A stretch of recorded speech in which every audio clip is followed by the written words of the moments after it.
Hello, hello, Twitch chat. Welcome to another Nova Cup. This time it's May's turn for the action, and joining me on the cast, it is a very familiar, friendly face. It is none other than Seto Kaiba. Welcome to the stream, my friend. How are you? I'm doing well. Thank you so much for having me. I noticed that today's lineup is a little bit light, and I think it's because it's National Donut Week starting. National Donut Week, I see. I mean, to me, that would suggest a heavy lineup rather than a light one. I mean, National Donuts, I could put a couple of those down myself.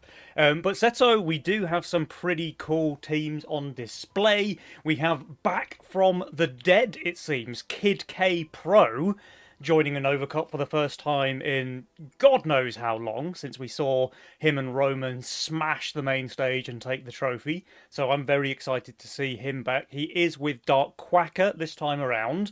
Roman, unfortunately, nowhere to be seen. And in case you don't know who I'm talking about, I am referring to Green Spirit, but we're on first name terms because we're cool like that, you know?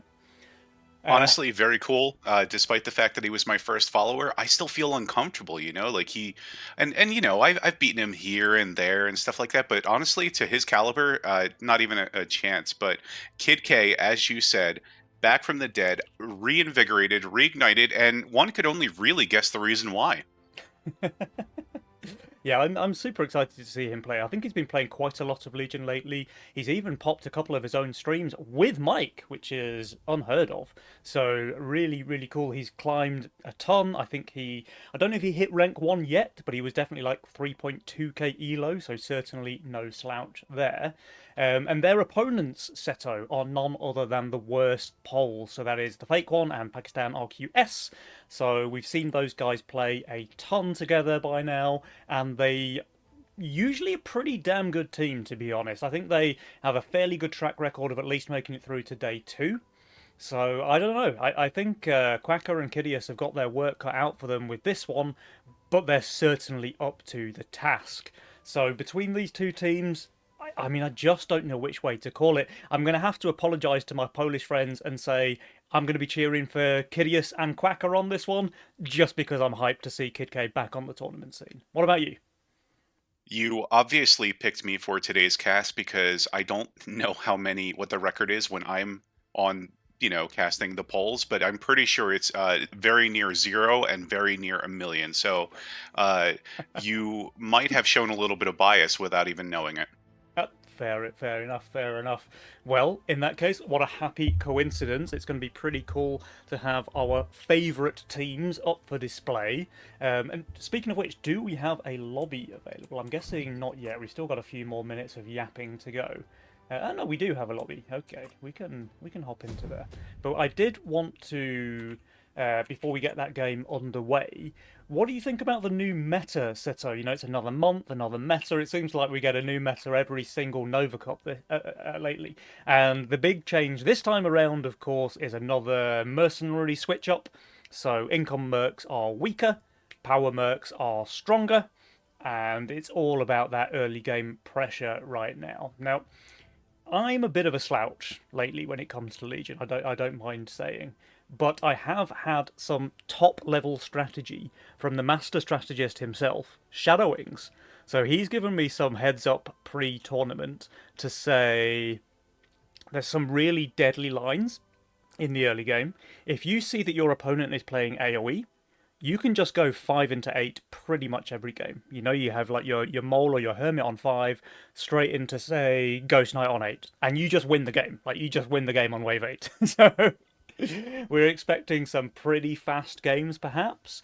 Um, but there's counterplay to all of these things, of course, as well. So one option to something like that would be to overbuild for 5 and then go for a huge wave 7 send of your own, so you can prevent that wave 8 where you might be super weak.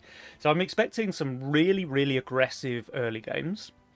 And if it happens to go late, well, for one, I don't think we'll get as many late games as we did in the prior couple of months. But if it does, it's all about those wave 20 rolls. So you have your Star Callers, your Halos, things that really excel at killing that Maccabeus. You don't have one of those, you need to end the game on 19. Because there are just very few builds right now that can hold wave 20. So this is the down low. That's your shadow facts, guys and gals. And I'm very grateful for Mr. Wings for the advice there, because that's some pretty interesting stuff. What do you think, Sesso? So I'm actually very glad you're bringing this up now. I had a lot of talking points. Some of them you've already hit on. Uh, Basically, in the early game, if you see an avenue to win the game early, you can absolutely take advantage of that.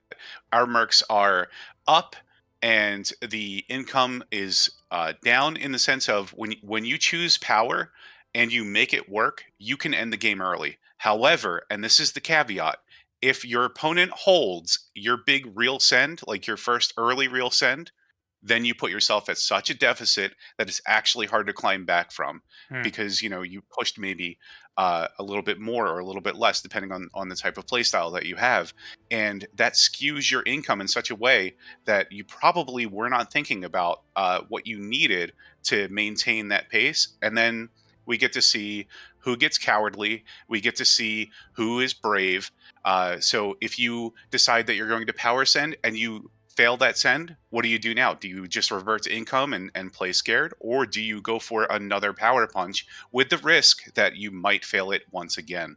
Yeah, and if your power send fails twice in a row, you're pretty much done for, right? Like your income is so far behind, your enemy has so much more gold and presumably more income as well, that you're just in a really tough spot. So yeah, I totally agree with that assessment. I think we'll see some quite swingy games, and I think anyone who is able to correctly read and build for a power send are going to put themselves in a really good spot. But then I think there might even be some counter play, like some counter meta play. Do you know what I mean? So you might have some teams maybe skip 2 or 3 waves and then just send Income King. And now their opponent, who was planning to hold and put themselves in a super good spot, well, they still hold, but they get way less gold, you get way more income, they've been overbuilding, so they don't have many workers for like the couple of waves you were saving.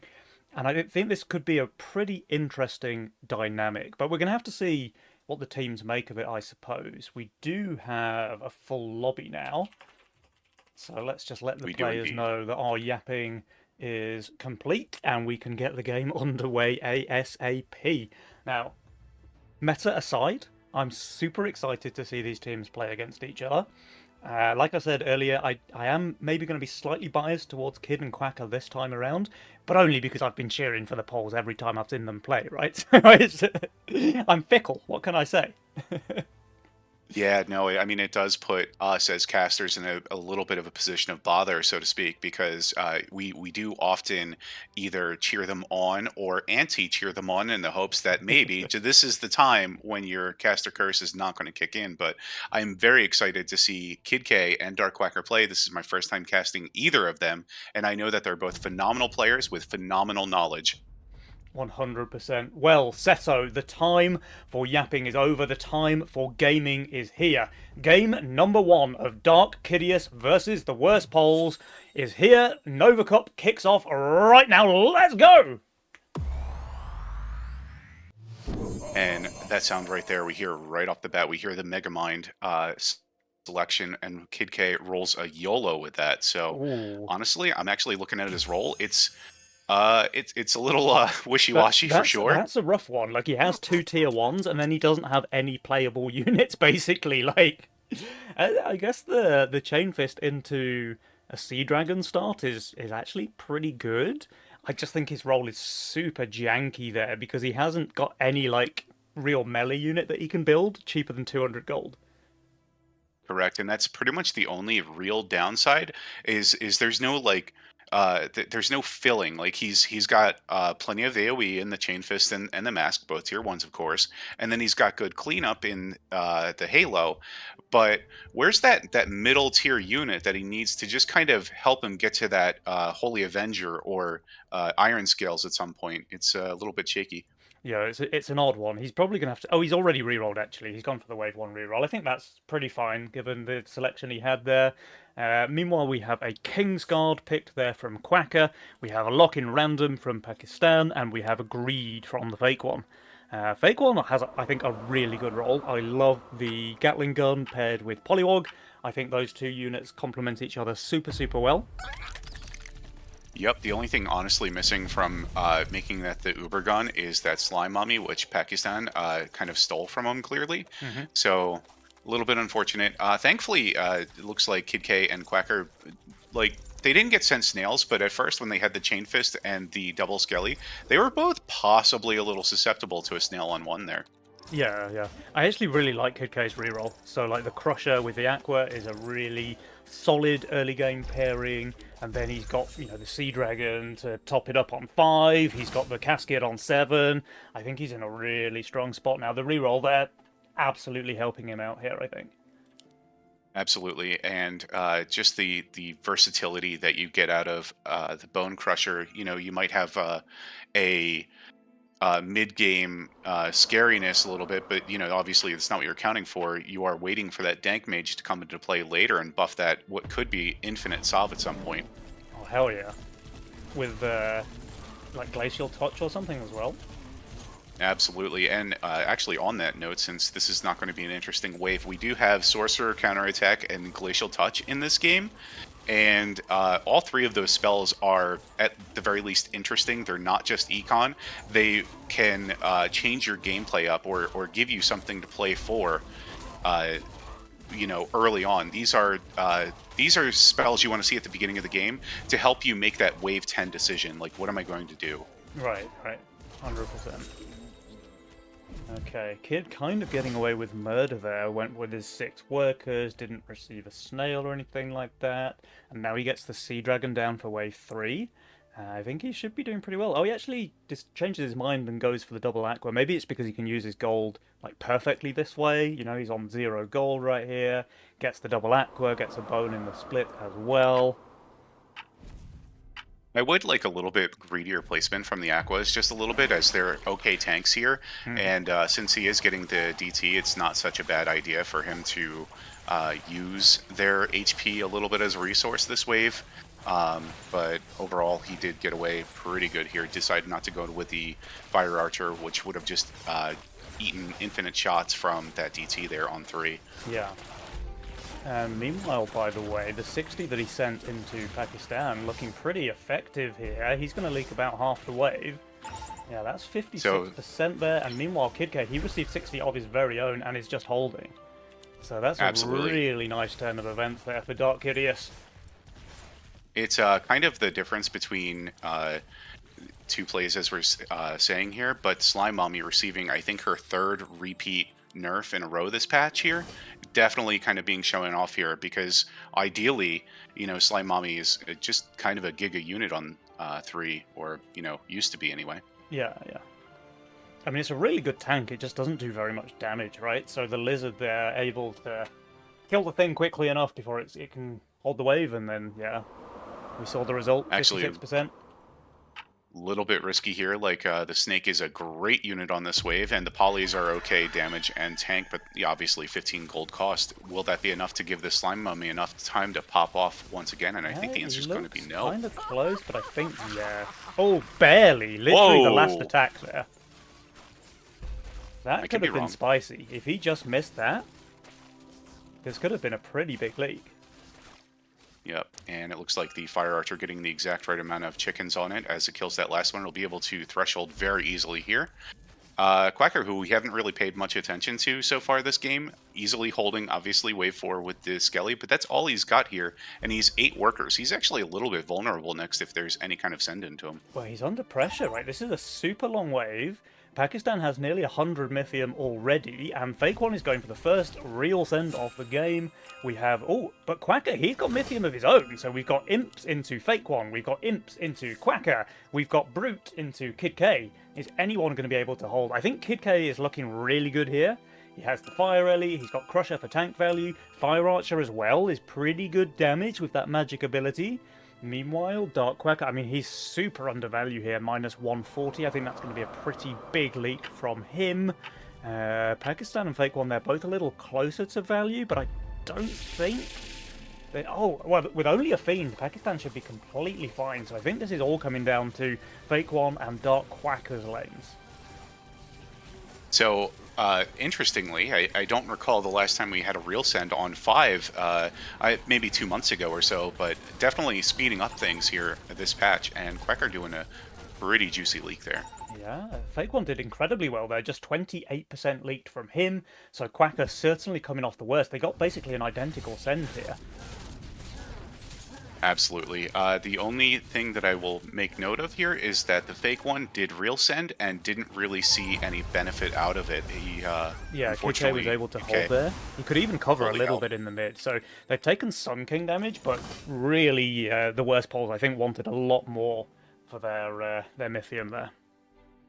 For sure. The Fake One, having gun on 6, is a known weak unit. He is going to raise his split just a little bit with some of the polys, which are okay on this wave, of course. But the gun, being his primary damage at this point, is looking a little bit sus, getting another Brood into him this Yeah. wave here. Interesting read there from Quacker, going for the 100 Mythium full resend. We've got a Brute, we've got a Robert.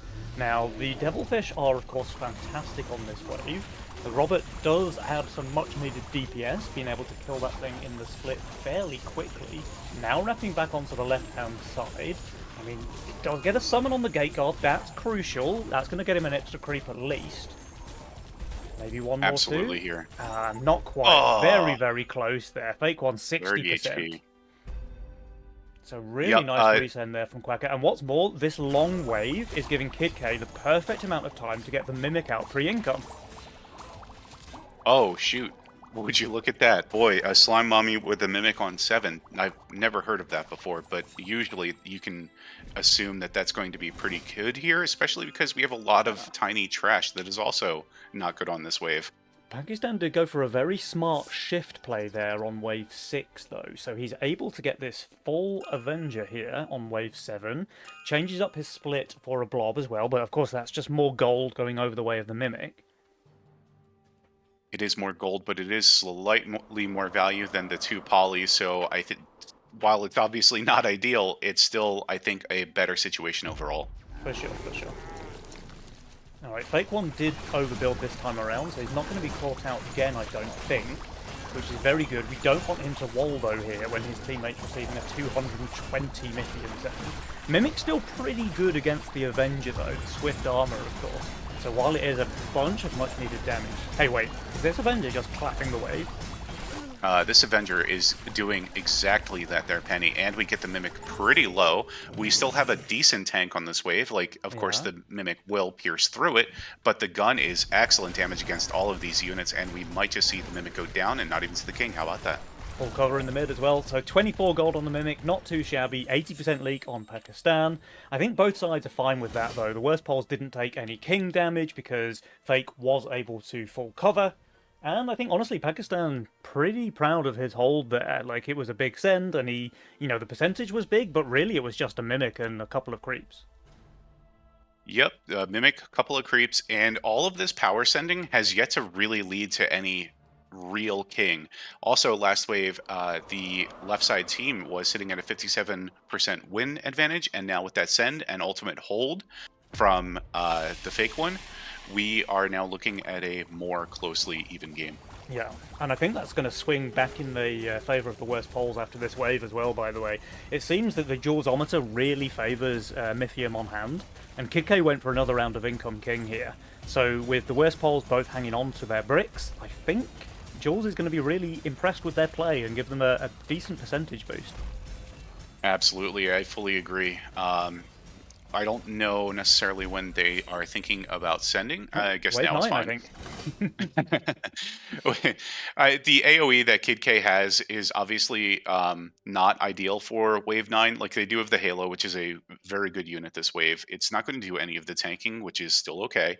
The true damages, or pure damages, is good, but the Avenger, while it is good damage, if it's able to pop, it is not good tanking. No, but he does have quite a bit of delay, like a bunch of bonies. I mean, obviously they're not good on the wave, but they can just make the wave take a little bit longer, give the Avenger time to pop off. Halo does not tank anything. The Fire Elemental is tanking nicely though. Oh, but the Avenger's taking maybe a bit too much focus here. If that thing goes down before it pops, this spells disaster for Kid K. Oh, the Bone Crusher coming in absolutely clutch, giving it the time to pop off, but it won't get too many slaps before it goes down. Meanwhile, if we look at Dark Quacker, he did get the Soul Gate down here, and that's crucial. Kid K leaking 63%, but Quacker, is this just a hold? It's Maybe not very nearly quite, a but it's hold. really close.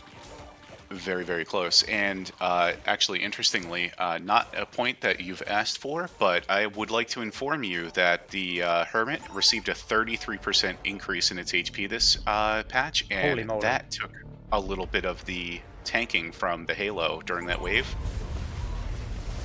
I mean, every little Ideal. helps, right? 33% more on the Absolutely. Hermit? Nothing to sniff at. So a little bit more tickle on the King there for the side of the worst polls, bringing Dark Hideous down to 83% now. They're even going for a full resend here. Quacker's decently undervalued, does not look fantastic here, honestly. I mean, a couple of these units are pretty good, but the send is quite large. Hideous, though, he's basically on value, but a lot of that is in Crushers and Aquas, and those units are just dead value on 10. Yeah, it's so he's got good units and he's got bad units. Halo, of course, since reaching that cap has not necessarily been the best unit on 10. However, its damage will still matter as long as the Avenger is able to tank and pop off a little bit. And of course, the Ellies are absolutely cleaning up all of the mercs that go alongside of Yeah, the Sen. that is the positive side of that quiz, right? Like, they're absolutely garbage at killing the boss, but they will pretty much guarantee that you clean up everything else, and that's a full hold there from Kid, so super, super clutch. Quacker leaking 71%. Kid even has a little bit of value left alive to try and cover here. Won't do too much, but, you know, every little helps. Absolutely. I mean, the King, or sorry, the Granddaddy does do more damage now than it has a little bit. It's not just King's job. It is a little bit on the player now to do Hmm. something to help themselves out. It's not a couple of red king ups. Not quite just the gist that it needs anymore. Yeah, for sure. Now, Jules is very, very happy with Dark Kyrios. So much so that he hasn't quite cursed them with 69. He's giving them 68%. And the reason for that is they've been stockpiling their bricks like good little squirrels. They have 400 apiece, more or less. And the worst polls, I've got to say, not looking phenomenal on wave number 12. Like, Fake One certainly has options with the Vulcan cannons, but is kind of lacking tank value, while Pakistan's lane just looks hot garbage on 12. Absolutely. He needs time for Sav to pop off, and Sav is just not a good unit at all on 12. And so the units that he has available to him are basically just Samurai Souls at this point. Yeah. I don't think that's pretty much ever going to be enough to get him in a good position to just clean up the wave. Yeah, this solve needs some kind of miracle on 12 to pop off. It's getting a pretty large amount of Mythium here. Well north of 400 coming out from both Kid K and Dark Quacker. There's a Siege Ram, of course, into Fake One's lane. He's just going to spam Boom Trees, I suppose. His only real hope of holding here. Yeah, it feels a little bit bad that you don't get to take advantage of the 3-wave passive that the tree gets in kind of de-ramping buffs, Mhm. but at the same time, we really like not losing on wave 12. Yeah, for sure. One thing going in their favour of the polls is they do have a fully upgraded king, so I gotta say they should be leaking pretty decently here, but at least the king should be able to survive. Siege Ram tanking the gun super, super nicely, but if this thing lives, which it does, some phenomenal positioning there from the Fake One, getting absolutely maximal value from this Gatling cannon. But that's a huge lead, And 129% for Pakistan. 46 for Fake One. Brilliant positioning there from the Fake One. no, absolutely, I can take absolutely nothing away from that. You really can't ask for better than that. That is a 600 send into both players, and Fake One almost cleans it up. He had a fully ramped Tree of Knowledge. It popped off just shy of the whole damage and cleaned up the remainder of the wave. Absolutely phenomenal. Yep, really, really juicy there. Fake One, props to you, my friend. It was still a leak, of course, but that was just 46% from a 600 Mythium send on 12. I have to ping, of course, Kid K's massive 31.1 workers on wave 13 here. He is just miles ahead of his opponents. Yeah, he's in a super, super good spot here. He's got really high work count, really high income count. His value is up there as well. Kid K just pulling away with the game, economically speaking. Fake One's in a pretty decent spot as well, though, so I don't want to rule him out just yet. It does seem to be a little bit of a two-horse race, though, with Pakistan and Dark Quacker both starting to fall behind. I think that Quacker enabled Kid K with a little bit of that early send there. Like For sure. the Fake One did really well on wave 5, but the resend after Fake One full pushed into 6 or near full pushed into 6 was a really good call and definitely gave a good advantage to both him and his teammate Kid K. Yeah. And one thing that's really interesting in this sort of a situation where you have two carry players is it generally favours the side where the carry player is sending into the weak player of the enemy team, right? Because that means that Dark Hideous, they have the Sui angle right now. At any point, Dark Quacker can just Giga Push the worker button to be able to break the strong player on the Polish team. Whereas Absolutely. Pakistan, he doesn't have the same luxury because he's already sending it into the weak player on Dark Hideous. Yep, and Packy here, I'm not really sure what his late game role is now that he's used his reroll. The only late game unit that he really has is the Sav, and Sav's not really having that many more good waves at this point, as it's a good unit, but its time to shine, I think, is basically near over. Yeah, for sure. Now, Pakistan looks like he was trying to bait this wave 15 send. He shifted around 400, 450 gold this wave. Now, the bait is successful. The send is coming here on 15, actually from all four players, so perhaps not a bait at all. But the downside is Hiding. now you have to survive the bait, right? Correct. So that is the other side of the coin. So you flip the coin. It came up your way once. They are sending, but now you got to hold the send. He did full hide the Azeria here, Yeah. and the positioning is pretty decent. I think he might need a little bit more to protect here, especially because uh, the GK is going to go straight into the Azeria, which isn't necessarily that bad, but also the damage behind it. Well, let's keep eyes on this Oh, Azeria. sorry, She does need to live. GK. Actually, she's easily surviving. The Sea Dragon's behind, just guaranteeing that she stays healthy. So, once again, phenomenal positioning from Fake One. Let's check out some of the other lanes. 760 into Pakistan. He also hit the Chieftain with his Slime Mummy combo, so some really good out of nowhere hold ability from him. Quacker, meanwhile, 66%, but Kid K is just holding. Let's dial back. Pakistan leaks 116%, but that is Fake One once again. A huge hold here on 15. Absolutely, and he's Kid K is going to leak more than the Fake One will. Like the Shaman is only going to be able to buff just the little octopuses, so it's not going to be able to do that much damage. And I think that's going to turn the tides just a little bit, depending on where we see these workers end up. But the Fake One pushing like an absolute madman after that wave, and so is Dark Quacker. So possibly recognizing the Sui angle here now, unless he feels just that good, which his value's on point. Yeah, and this is kind of what I was talking about, right? So Dark Quacker, he has that luxury to be able to push workers real hard. All he needs to do is be able to break the Fake One.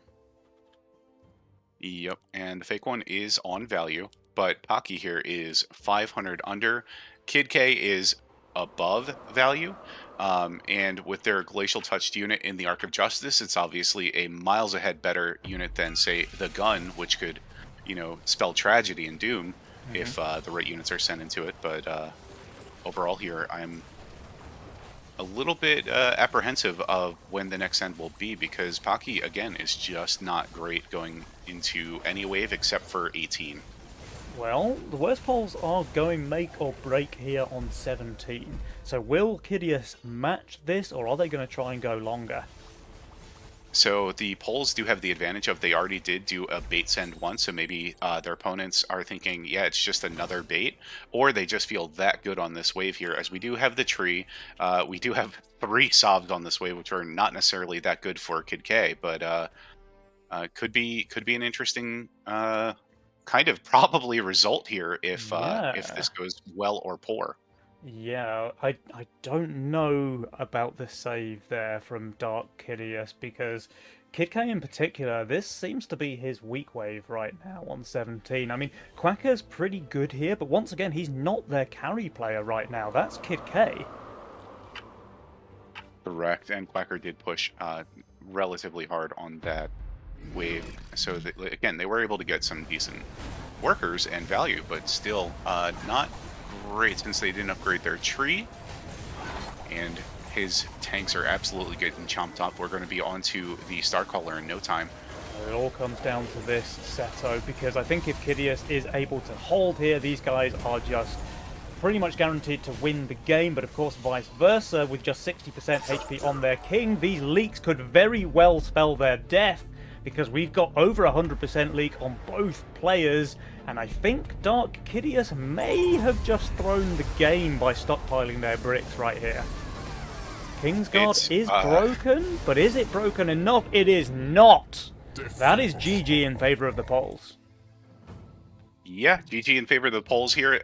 They did enough bait sends that the real bait was in saving the bricks for Kid K and Quacker, and it worked out wonderfully. They needed that.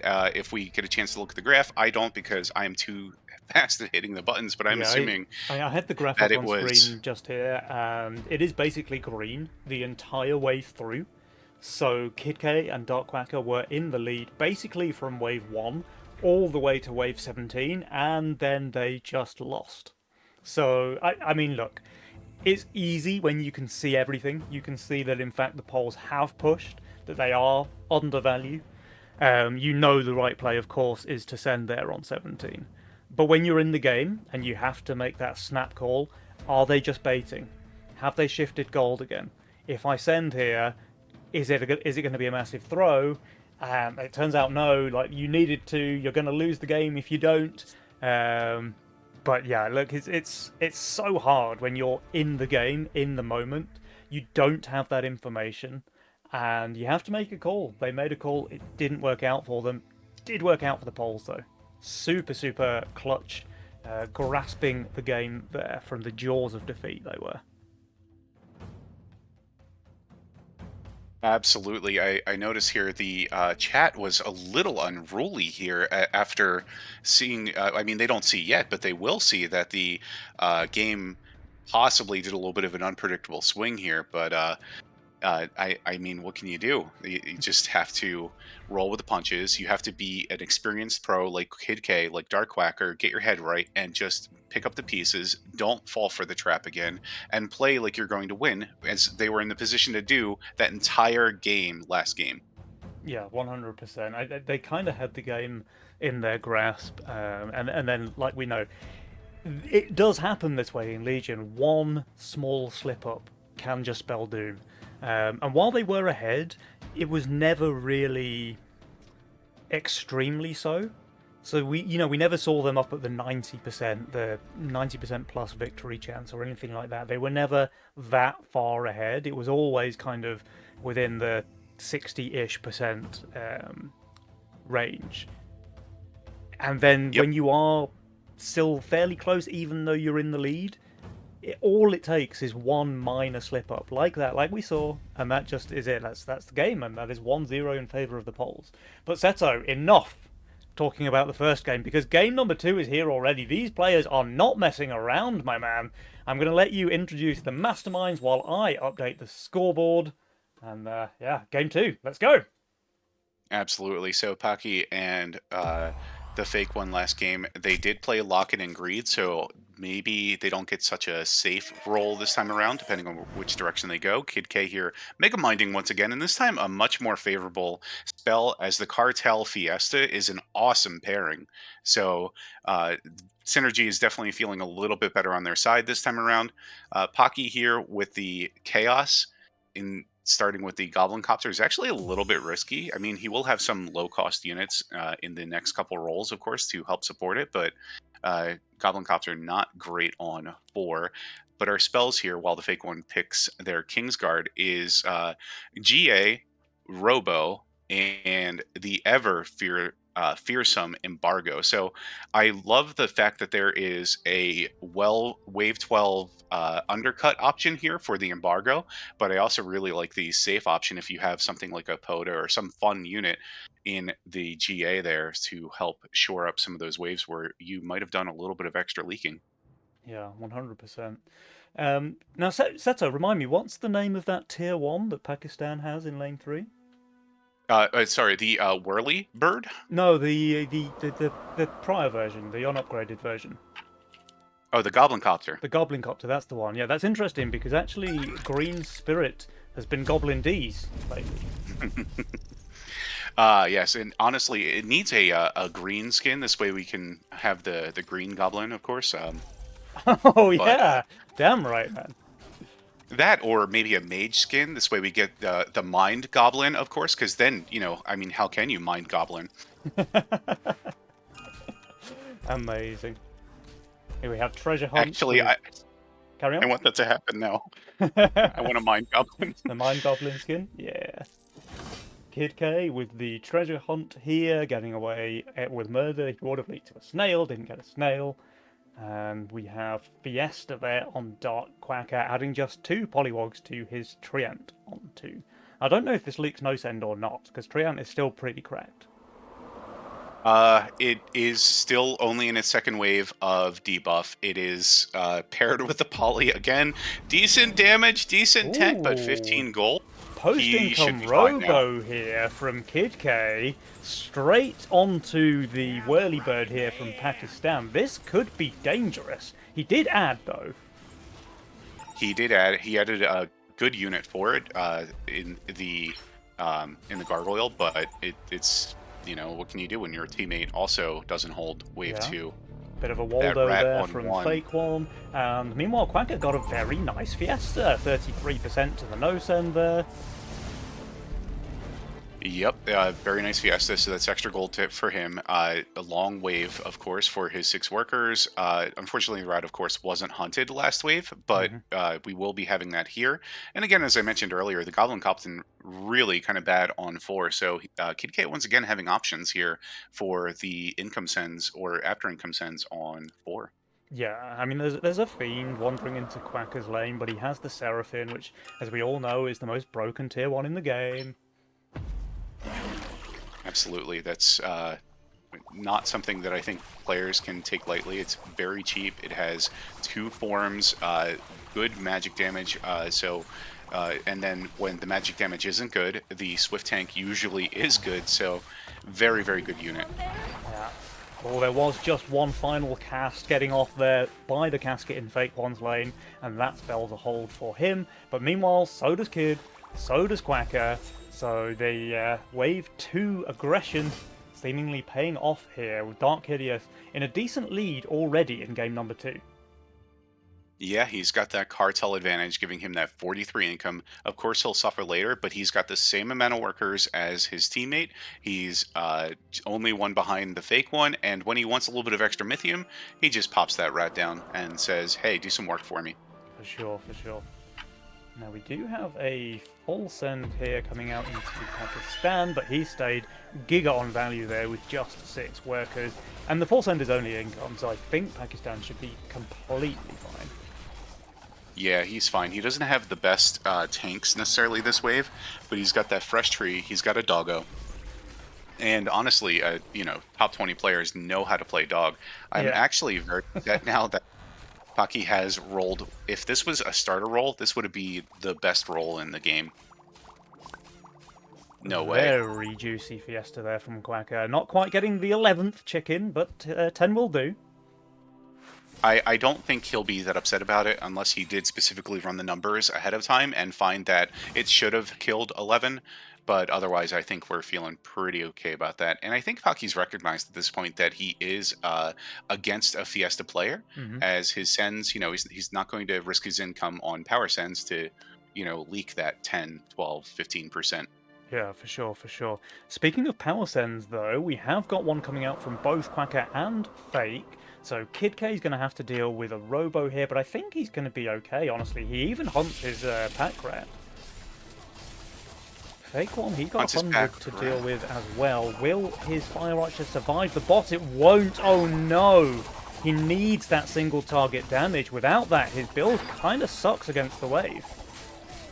It sucks against the wave. Thankfully, he had just enough focus damage in order to be able to get it down. But after that 87% leak, I mean, what did he 87% kill? really, really hurts. And meanwhile, Kid K, he leaks just 19% to the force end of his own, so he's in a really good spot once again. But Seto, I can't help but feel a little bit of deja vu because Dark Hideous, they were comfortably in the lead throughout game number 1, and Pole still managed to clinch that one. While it is deja vu, I think we have just an unbeatable combo in the Cartel Fiesta from Kid K and Dark Quack. I think, honestly, once they get moving in a really, really decent spot, they are probably not going to let it go again. But who knows? I've been wrong before, believe it or not. The fake save, as you noted at the beginning of the cast here, just sending income to, try and set his opponent a little bit off kilter, is probably going to get a little bit of a leak here. So I might not have minded a real send possibly, or saving for that mimic on the next wave. Yeah, it's a 147. The Drake, as you say, is at least good damage against the Devilfish tanks here from Quacker. But Quacker, I mean, he didn't really successfully keep him low workers. He's up there on 10, which is at least on par with everyone else in the game. He's going to be able to push really hard after this end here as well. Yep, Quacker is going to be probably even ahead Kid K after this wave here, because he will push as soon as he has the gold to do so. Yeah. Massive, juicy, perfect leak from Dark Quacker there. Barely, barely touched Drake, but it's reduced enough that this Daphne will be able to clean it up without any kind of issue here. And then yet again, we are seeing another Mimic on 7 here from Kid K. I am getting a severe case of deja vu right now, with Wave 6 just being long enough once again for Kid K to get his Mimic out on 7 once again, into a Slime Mummy once again. This is Groundhog Day, man. It's deeply unfortunate. I mean, gosh, I don't even really know what to say here or how to follow it up. Pocky, obviously, he would have loved to have had the 200 to maybe upgrade this, as it's a really impressive unit on this wave. Instead, we're just going to add more magic fodder into the Mimic. Well, here we go. This time around, at least, Pakistan does have a lot of fortified armor on the board, so that's going to give him some decent Mimic tank ability. But now the thing is here, it is chomping down on the Slime Mummy. She goes down rather quickly. He's focusing the Mimic, but he never has enough damage to kill it. So now the Mimic feeds. And look at that. 24 gold again! Seto! Deja vu overload! But meanwhile, this is a crucial difference from game 1 because both members of Dark Hideous leak pretty badly here to the fairly small, it has to be said, sends. What did they get? They got 100 each, and they both leaked a lot. They're taking a huge amount of king damage here. Yep, and there are more regens on the side of the Fake One and Pocky, and they do have Kingsguard, of course, which is overpowered in the mid-game here, so as long as we don't get another embarrassing leak, I could see a little bit of a swing for Pocky and the Fake One, kind of like you predicted. Yeah, interesting. And the regen is actually going to put them ahead in King HP in a couple of seconds' time. There is full resends coming out from 3 of our 4 players here on Wave 8. My god, this game is fast and aggressive. For sure. The only one who has a little bit tempered his aggression is Quacker here, and I think that's a really good call, because honestly, the Fake One looks very sus over... on the next wave. And, despite the fact that his archer dies here, it's really not that big of a deal, as its value starts to fall off from here on out. Seto, I'm starting to feel a little bit worried for Dark Hidious's king.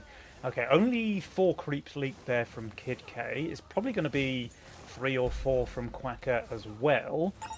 Meanwhile, Pakistan, but that's what he wants anyway. 42 as well. He does, but not while his teammate is leaking, because there's death by 1,000 cuts, I mean, they're not taking a huge amount of damage here, but 1, they already don't have that many king upgrades, and 2, they can't, even though it's only 20% they take here, that's just another 20% that they don't have. They're all the way down to 50% HP now.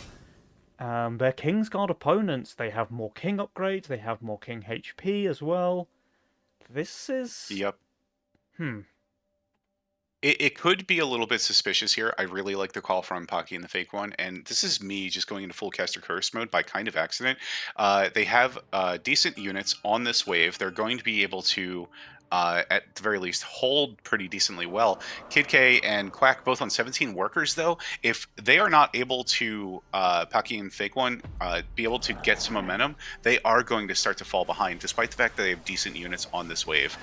Yeah, I think their hold potential on this wave right now is going to be super, super important to the state of the game. Descend on Fake One in particular is pretty huge. 280 Mythium there, including a Quadra Brute, has to be said. There is a Boom Tree, though, on the side of Pakistan. That thing now goes off, basically one-shots the entire wave. That's just a hold from him. That's huge.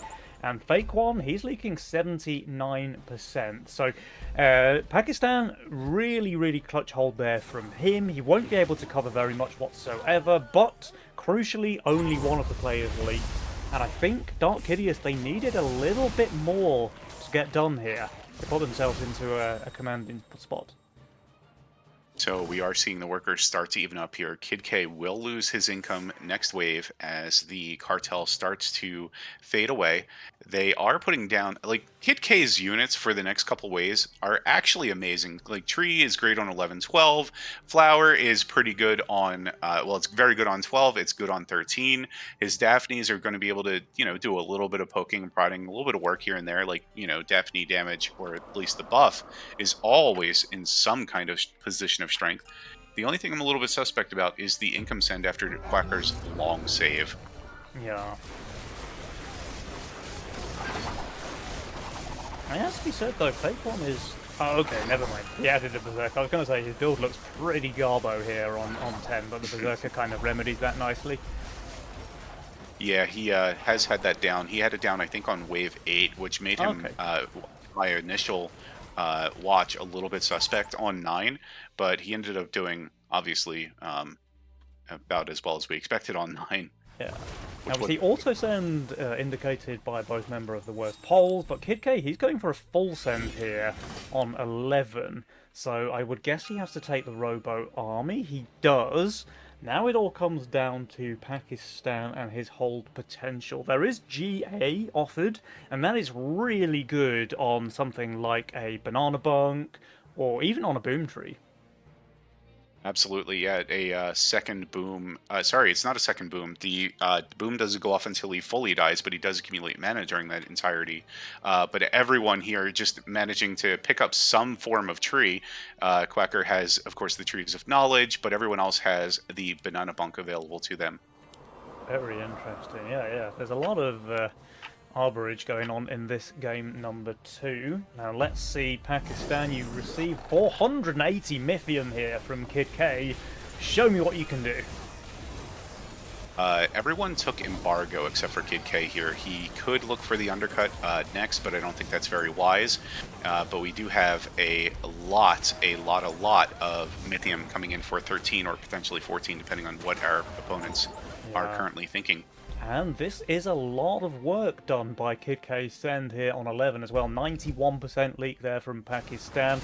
Luckily, of course, Fake One is there in the mid to cover as much as he possibly can. So they're not going to take too much king damage here. But this is a ton of gold going over the way of Kid K. And it's quite a long wave as well. While Dark Hideous, they have a sizable worker lead here. Absolutely. The Fake One here has been trailing in workers the whole game, unfortunately, which feels really bad as he doesn't really have any kind of... He doesn't really get like an income buff to start the game. He didn't get one post-10. He's Kingsguard, so he just gets a measly +3 and then prays that his king does the work that his teammates cannot. So we'll just have to kind of wait and see here. Yeah. One thing that's quite interesting is the fact that Kid K took the Robo Army means that 13 is really telegraphed, I think, for the worst poll. So they can just build for 13. They can even go for some shifts here on 12. And yeah, look, we have the Fake One already dropping that Fatalizer here on 12. So they're going to make sure they're prepared for that wave 13 send. And I think they can do pretty well there. Absolutely. It's also a little bit of extra gold for Pocky. Like it's not necessarily going to be super meaningful, but sure. I mean, like, are you going to turn it down? You have embargo, so you'll get that plus 80 from Mhm. waiting for 13 to come around. You can see the tree there actually doing the bulk of the work. Like if Yeah. things didn't go down until the very end. Alright, we've got all four players spending their bricks here on 13. Who's looking best in terms of hold potential? Kid K going for the Quadra Zeus. I think he should be okay. It's only a triple, actually. He has a few bazookas to boot. We have a Phoenix here from Quacker, so actually he's looking really good. There's no Four Eyes coming out from Pakistan because Quacker fully shifted for that on 12, so he's got no idea this Phoenix is coming down. Meanwhile, we have Starcaller with Steeds here for Pakistan, so that can do some work, and a double Fatalizer for Fake One. So we've actually got really strong builds all around here on 13. Let's see, will anyone be able to break? The Sens are quite large. The Sens are quite large. Kid K with the Daphnes, those bazookas are going to get that bonus damage, even though they're already decent damage on this wave. The Daphnes will add that little bit, so even though they're the baby Zookas, it's still worthwhile, I think. And you can see he's clearing off Flame. almost the entirety of the wave. Quacker Yeah. is doing absolutely amazingly, as predicted, but the fakes, the Paki is doing a little bit of a leak here, and his teammate is going to do the same. Yeah, Fake One's doing really, really well, but with his 2.7k value and double Fatalizer, I kind of just thought he was going to hold here, but no, Fake One, he leaks 57%. Kid K, more or less the same, but it's basically a 1 HP 4 Eyes. Meanwhile, with nobody to cover on the side of the poles, this is quite a large leak reaching their king, and they are dropping very low now. Kingsguard is going to keep them in the game, but Seto, they're in danger territory now, for sure. Absolutely. You see that big jump from 79 to 88. Like even though it's only a 9% shift, you don't have much more you can possibly shift in the joulesometer there for Yeah, yeah, yeah. uh the fake poll. So, it is looking a little dire. What's in the wheelhouse? They decided that a resend is in the wheelhouse instead of maybe They, doing a bait for 15 this time. They decided to resend and see if their opponents are I looking mean, kind this of is weak here. very spicy, Seto, because Kid K kind of has less value here than he did on 13. He's hunting all four rats. His build is terrible on 14. Quacker, I Absolutely. mean, he's closer on value, but he also has a lot of magic damage. The Phoenix, the Boom Trees, the Wargs. This play could be 5-head. It could be five head as long as they do a gigantic leak. Of course, since they just sent the wave prior, the sends are not as big. Phoenix goes Um, down though. This is going to be a leak on both players, I think. Yeah, 67% there for Kid K, 75 gold shutdown, 38% there for Quacker, 125 gold shutdown. I mean, I don't think they die here, but this is a vast amount of gold going in the favour of the worst polls. What a spicy resend! Yet again, making kind of a game-changing call here, and I doubt we'll see the banner, but oh wow, we will see it not even close though. Just Nope. kidding. They're still All right. behind. In fact, these shutdowns have kind of grown, at least on the side of Quacker. No, no, the 125 is what it was last wave. Never mind. But actually, the win percentage, the worst polls have reclaimed a little bit of an edge there. They're still far behind, of course, but they got so much gold there on 14. Absolutely. So what do you do here? Like Kid K, he's okay next. Like he's got this and he's got that. But I mean, do we just in King and pray for the next time that we get a chance to send to actually win here, or do we just Yeah. close out or pray that we can close out that last 10%? I like this. The worst polls, they save their Mythium here, so they're kind of forcing Kid and Quacker to go 16 now. They don't want the 10 to come on 17. So here we go. Kid and Quacker, they've pulled the trigger, they've released the bricks. Will the Poles have any chance to survive here? They do go for Income King, they're just desperately trying to survive. We have had a couple of waves of the king having regen on itself, and maybe now that it might get some attacks to defend itself as well, Mhm. we have a chance at having a chance, a chance of having a chance. That is what I just said. A chance Great. of a chance. Well, A speaking of chance of a which, Phase chance. 1 does have 4 pyros. So, you know, if you're wanting a chance on 16, pyro is certainly one of the things you'd like to rely on. Pakistan did skillfully chaos roll Honeyflower as well, so let's not count them out just yet. But having said that, Seto, the sends are rather large. 1280 for Pakistan, 1420 there for Fake One. His pyros are doing some fantastic work here, but will it be enough? I think the problem, and you can even say that if this is a problem, is Paki is full holding. I honestly, I thought for a minute there that he would, I thought he would full leak with all those bears. Jules, hello. Yeah. Wow. Let's okay. go. I mean, the worst polls are super undervalued both. Fake One leaks nothing but the range sends, and Pakistan just full holds? Hello? Polsky Garon! Absolutely. Holy mackerel. That is not at all what I had expected. That We're kind still of flips behind. the whole game on its head. I mean, they're still like 37%, but remember, they were 12% just a couple of short waves ago. They've tripled their win chance, Seto. They can't keep getting away with this. It's ridiculous. Oh my goodness. It's very, very, very impressive. I want this in my games. Can I have this? I know sometimes I'm losing and there's no hope, but like there's actually no hope. Whereas these guys are losing and there's no hope. But what is happening? They're turning it around. They're turning it on their heads. Unfortunately, Seto, that is because they are better players than you and I. Dang it. And that's why I'm casting.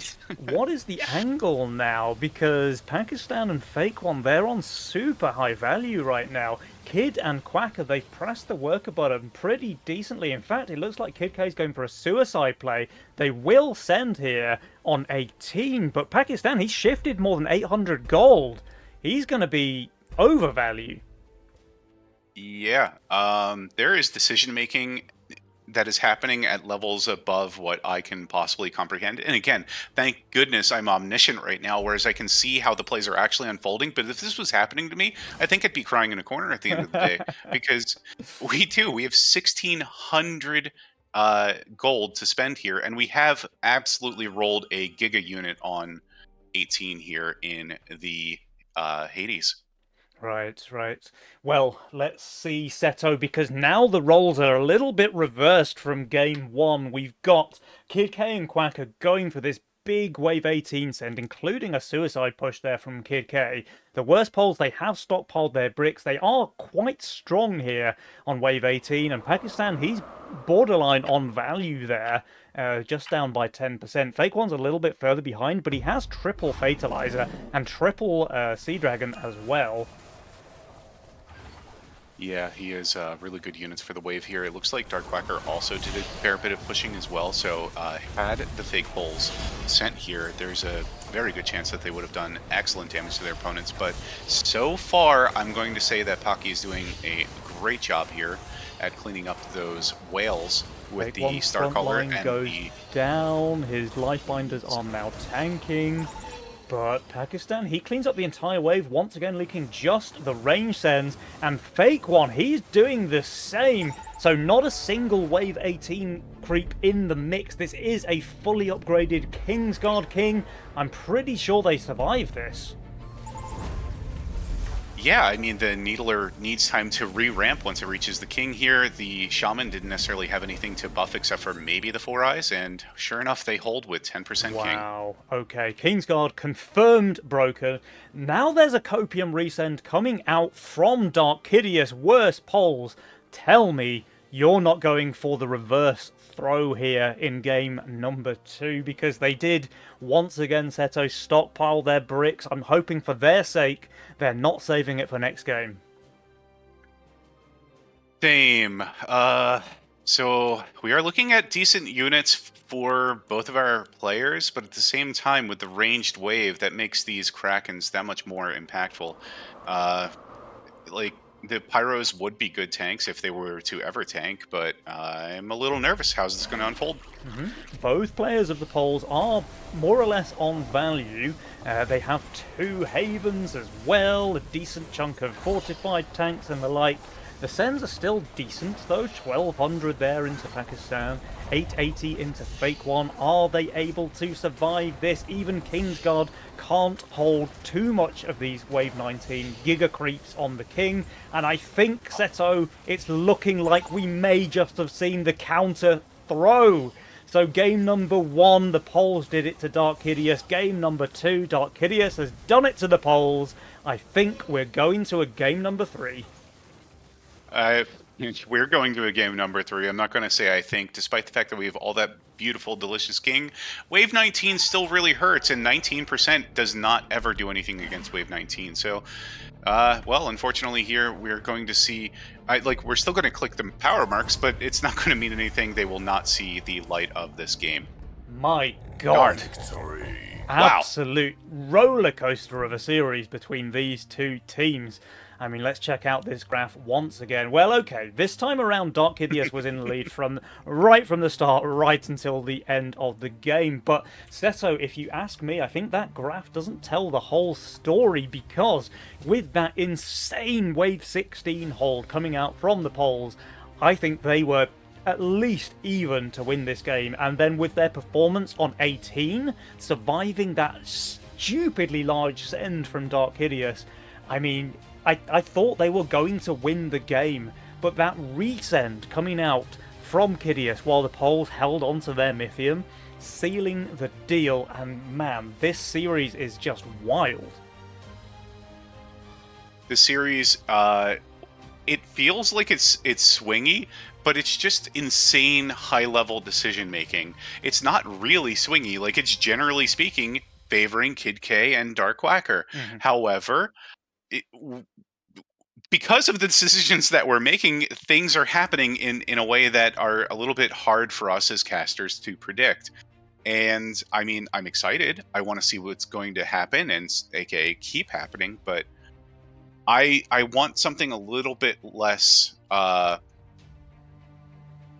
favored in the side of one team. I want to see something a little bit closer, and I want to see a beautiful knockout punch or maybe a King's Race. It's very cool that we're going to Game 3 in our first series here. I think that's neat. Yeah, 100%. And this is kind of what I was saying at the start of the series, right? The teams, I just couldn't call it between them. I think they're both really comparable teams, very, very skilled players on both sides, and we've really seen that here. I think the two games that we've seen so far, both have been really close.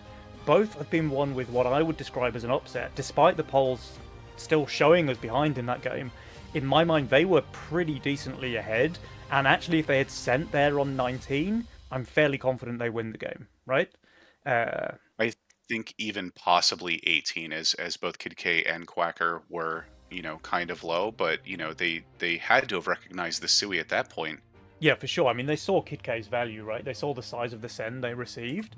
I think when you're in that position and you see that your opponent has, like, almost certainly just full pushed his worker button, you kind of can't afford to skip the next wave. Like, you already got away with murder by holding their Sui push send on 18. You then cannot save your Mythium for one more wave. Come on, guys. Let's... Legion 101 right here.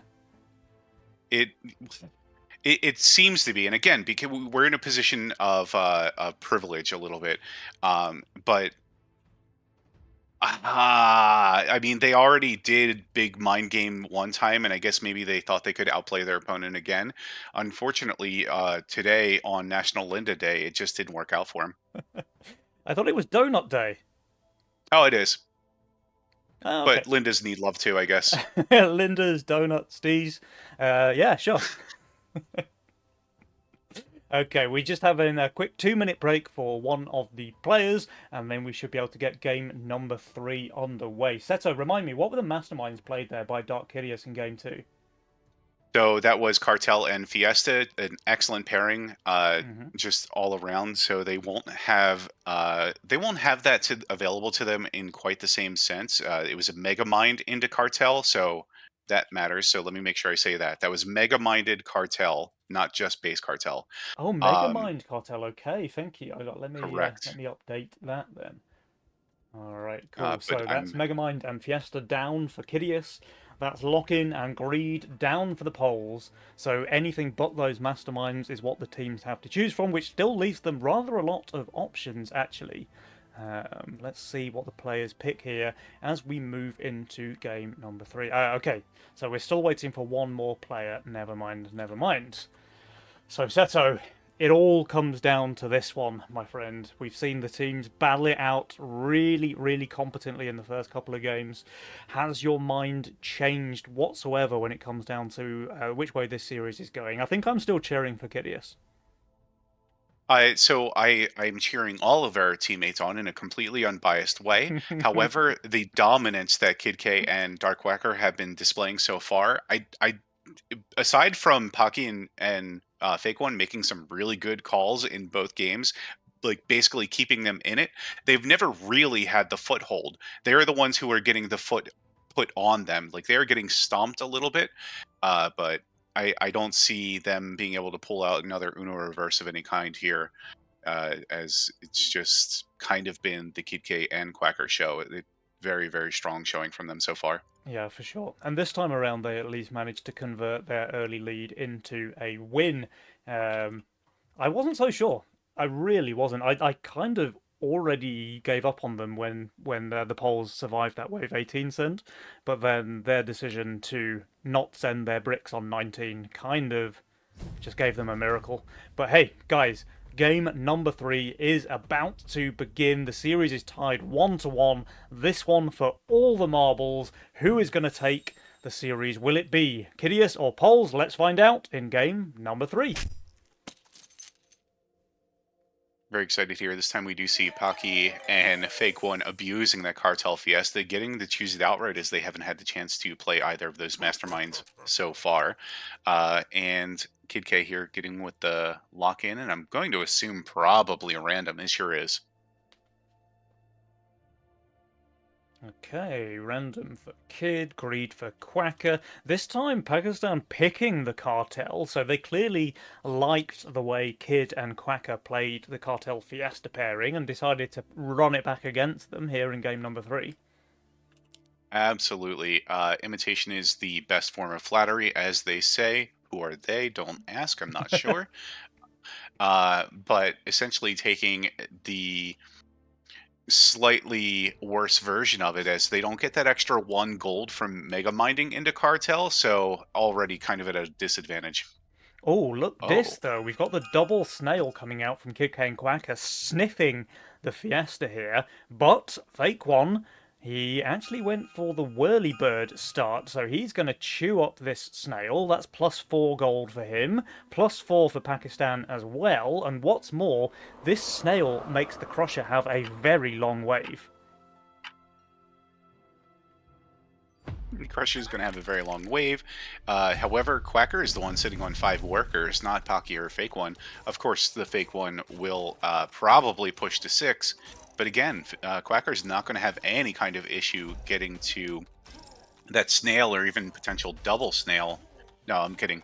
Just snail for the next wave here, because nobody's going to leak. Yeah, Fake One's already on 6 workers. I think Pakistan should push 6 as well.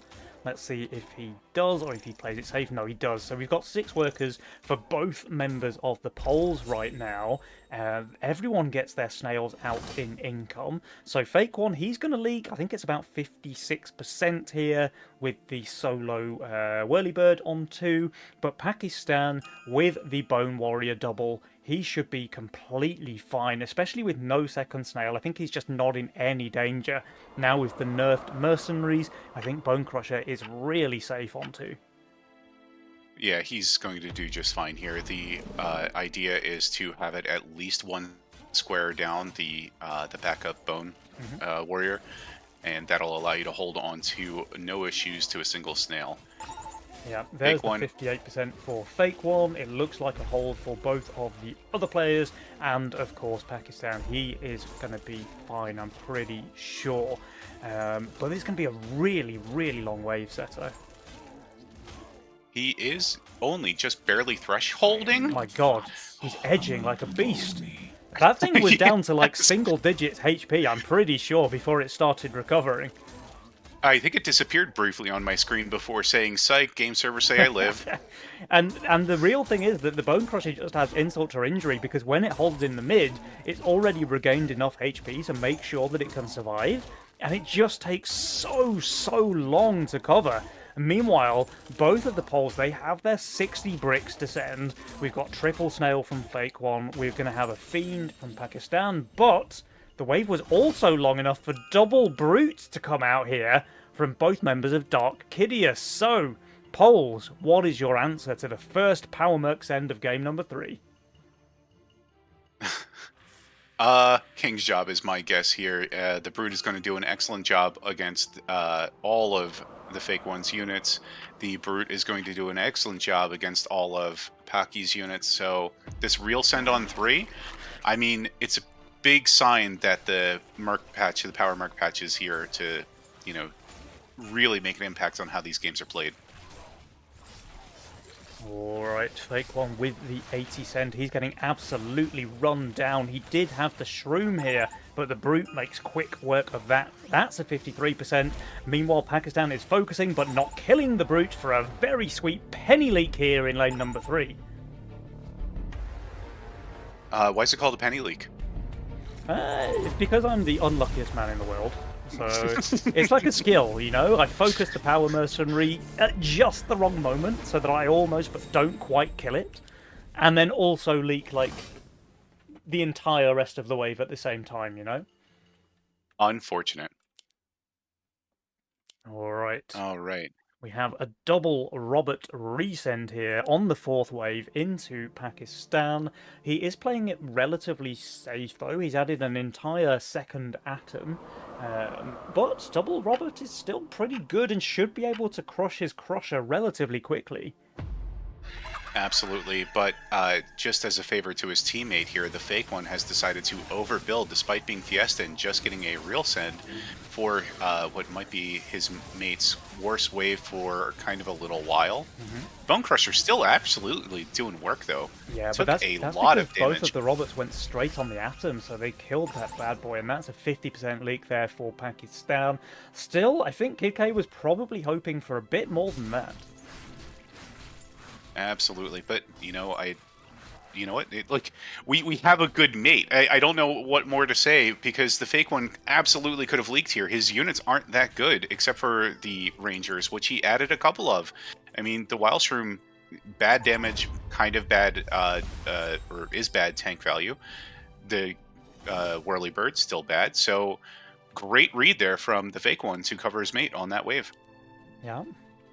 Alright, let's see. We have just income coming out from all 4 players here on 5, so the aggression has lessened somewhat from Dark Kidius, but they have brought the poles down to 77% HP already by the end of wave 4. So, let's see, because this is a very familiar story by now. Dark Kidius dishing out the damage in the early game, taking an early lead, and then somehow managing to make it close towards the mid and late game. Let's see how they manage to throw this one.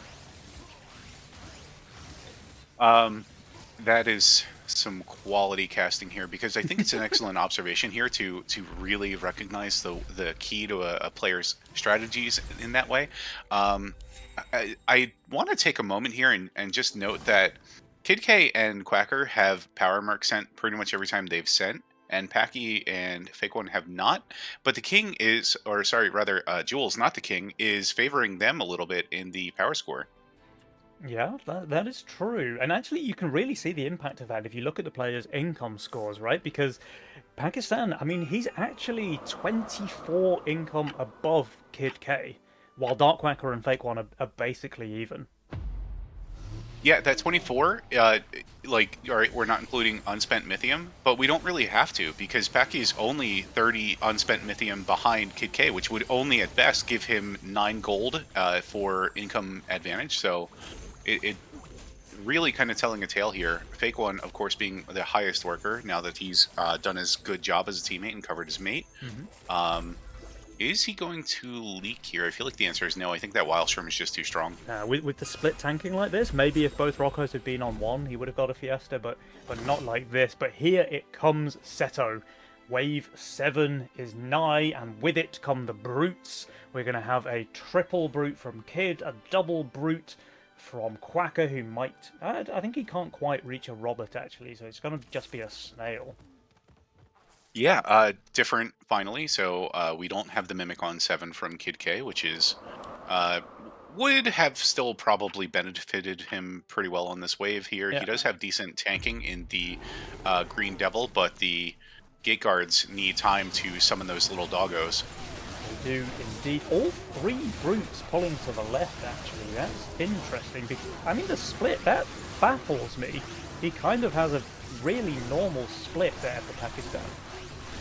I'm sure that this is totally intended. I wouldn't worry too much about it. We did snipe 2 of the brutes. We're about to snipe the 3rd, so we're going to do an amazing job here from the fake poles on this wave.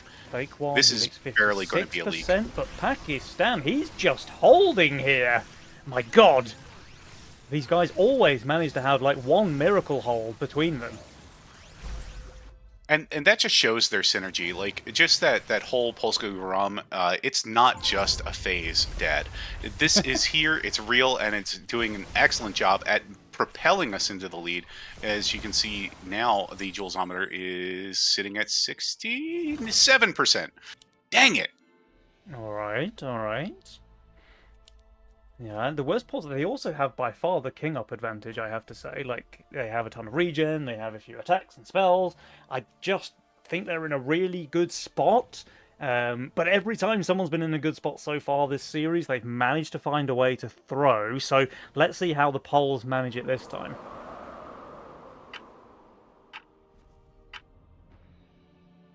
The last game, they're just doing too much. Oh, a splits end. Okay, Quacker receiving the Hermit Brute. He does have Aquas. The Fire Elemental is tanking really nicely here. The perfect amount, it seems, to be able to survive. Gate Guard just died on full mana, though. That's kind of unfortunate for him. Will he get one more creep? He will not. That's a 77% there for the Quackster. Meanwhile... I mean, there is a small leak there from Fake One, but that is really nothing to write home about. Luckily, Kid K will be able to cover most, if not all, of this, I think, with the Green Devil and the Archer alive. Yeah, the Hermit there, you can see that 33% HP buff really coming in handy there. The Elemental was not actually able to snipe it, which is totally a problem on a lot of those LE waves. When you send it, it just takes enough damage to just barely go down. This time surviving really well. Yeah, and here it's actually creating a 33% longer wave while Fake One saves his Mythium, right? So you can really see that buff coming in hot here. Now we get a massive wave 9 send coming out from Fake One. There's the pack leader, there's the Brute, but Kid K, he does have an answer here, Seto. It's the Crawling Catapult. What do we think about this? So I've wanted to talk about this unit all game, or this whole series so far, believe it or not. I am... absolutely fascinated by the way that players will put this unit. I think that it serves, in this case, a better placement here. He would obviously want to get rid of the Polywogs, but what you want to do is you kind of want to imagine a circle around where it attacks, and kind of imagine where your tanks and units will be doing the majority of the tanking and maximizing the distance between the catapult and the and the wave. So in its current position, it will be okay for probably the majority of the time, especially the way that we're building so far for Kid K. But eventually you want to split with that Archer, and you want the majority of the split to be on the other side. So I'm not necessarily in favor of the way that Kid has placed this unit today. Yeah, I mean, he did pretty well. Like, he got a mega send and he leaked just 3 creeps and the pack leader. Meanwhile, Fake One, I mean, he actually leaked worse, right? Against a decently smaller sized send here. Absolutely, it was straight income, but that large save from Paki did put him down a little bit. We are still having the advantage with that split send for the fake poles, and Paki here getting a gun and rolling away the Atom, so probably not going to see a Nucleus this game, which I'm actually happy about, as in my opinion, the Nucleus is straight garbage. Yeah, interesting. Now, there is a full resend coming out from both members of Dark Kidius. Pakistan, he's on shutdown here, so it would be nice to catch him, get a little bit of gold. Fake One, he's a little bit under. He does have a Daphne, though, which, of course, pretty good on the 10th wave. However, the boss is clapping his backline quite quickly. Oh, I thought it was just going to snipe the gate there. That would have been huge. But instead it kills all of the ranges, which is a lot of his damage. So I think that will be a leak for Fake One, and it looks like it's going to be a leak for Pakistan as well. So there's the 25 gold shutdown. But more to the point, they're going to get a little bit of Burt, a little bit of pillage gold as well, as the worst Poles shed some King HP here on wave 10. Yeah, so this might shift the favor a little bit, but you can still see that Pakistan and Fake One are stockpiling those bricks. You can see that we do now have a full gun, which is going to be very good for the next couple waves here. I'm not sure if you were looking at all at Pakistan's wave last wave. It was actually really interesting. His entire split tanked all of the brutes and only killed one, whereas the left side of his split tanked the boss, and his little gun was doing its best, but unfortunately just not enough to really kill anything for Taki there. So a little bit different placement, and he may have had a hold or a near full hold. And I absolutely love this play coming out here from Dark Hideous. They're getting turbo cringed by the worst Poles. So what do? They snap pick the all-out assault, and they go for a full resend here on wave 11. Now, Fake One in particular, he's quite undervalued here. I think he should go for a juicy leak. Pakistan, he's a bit more safe, but still, 300 Mythium resend after you just got a full send on 10 is gonna come unexpected here for the Poles. How will they fare? And more importantly, will Dark Hideous farm enough Burt here to be able to survive the send when it does come? Yeah, it's a little bit of a scary position to be in. However, Paki here doing the full hold. They did all-out assault themselves, so Yeah. like they have to kind of send here, and you can already see that the sends are starting to come out because you do not want to take that minus 20 gold penalty for too long. But all-out assault. Actually, let me pull out my notes here.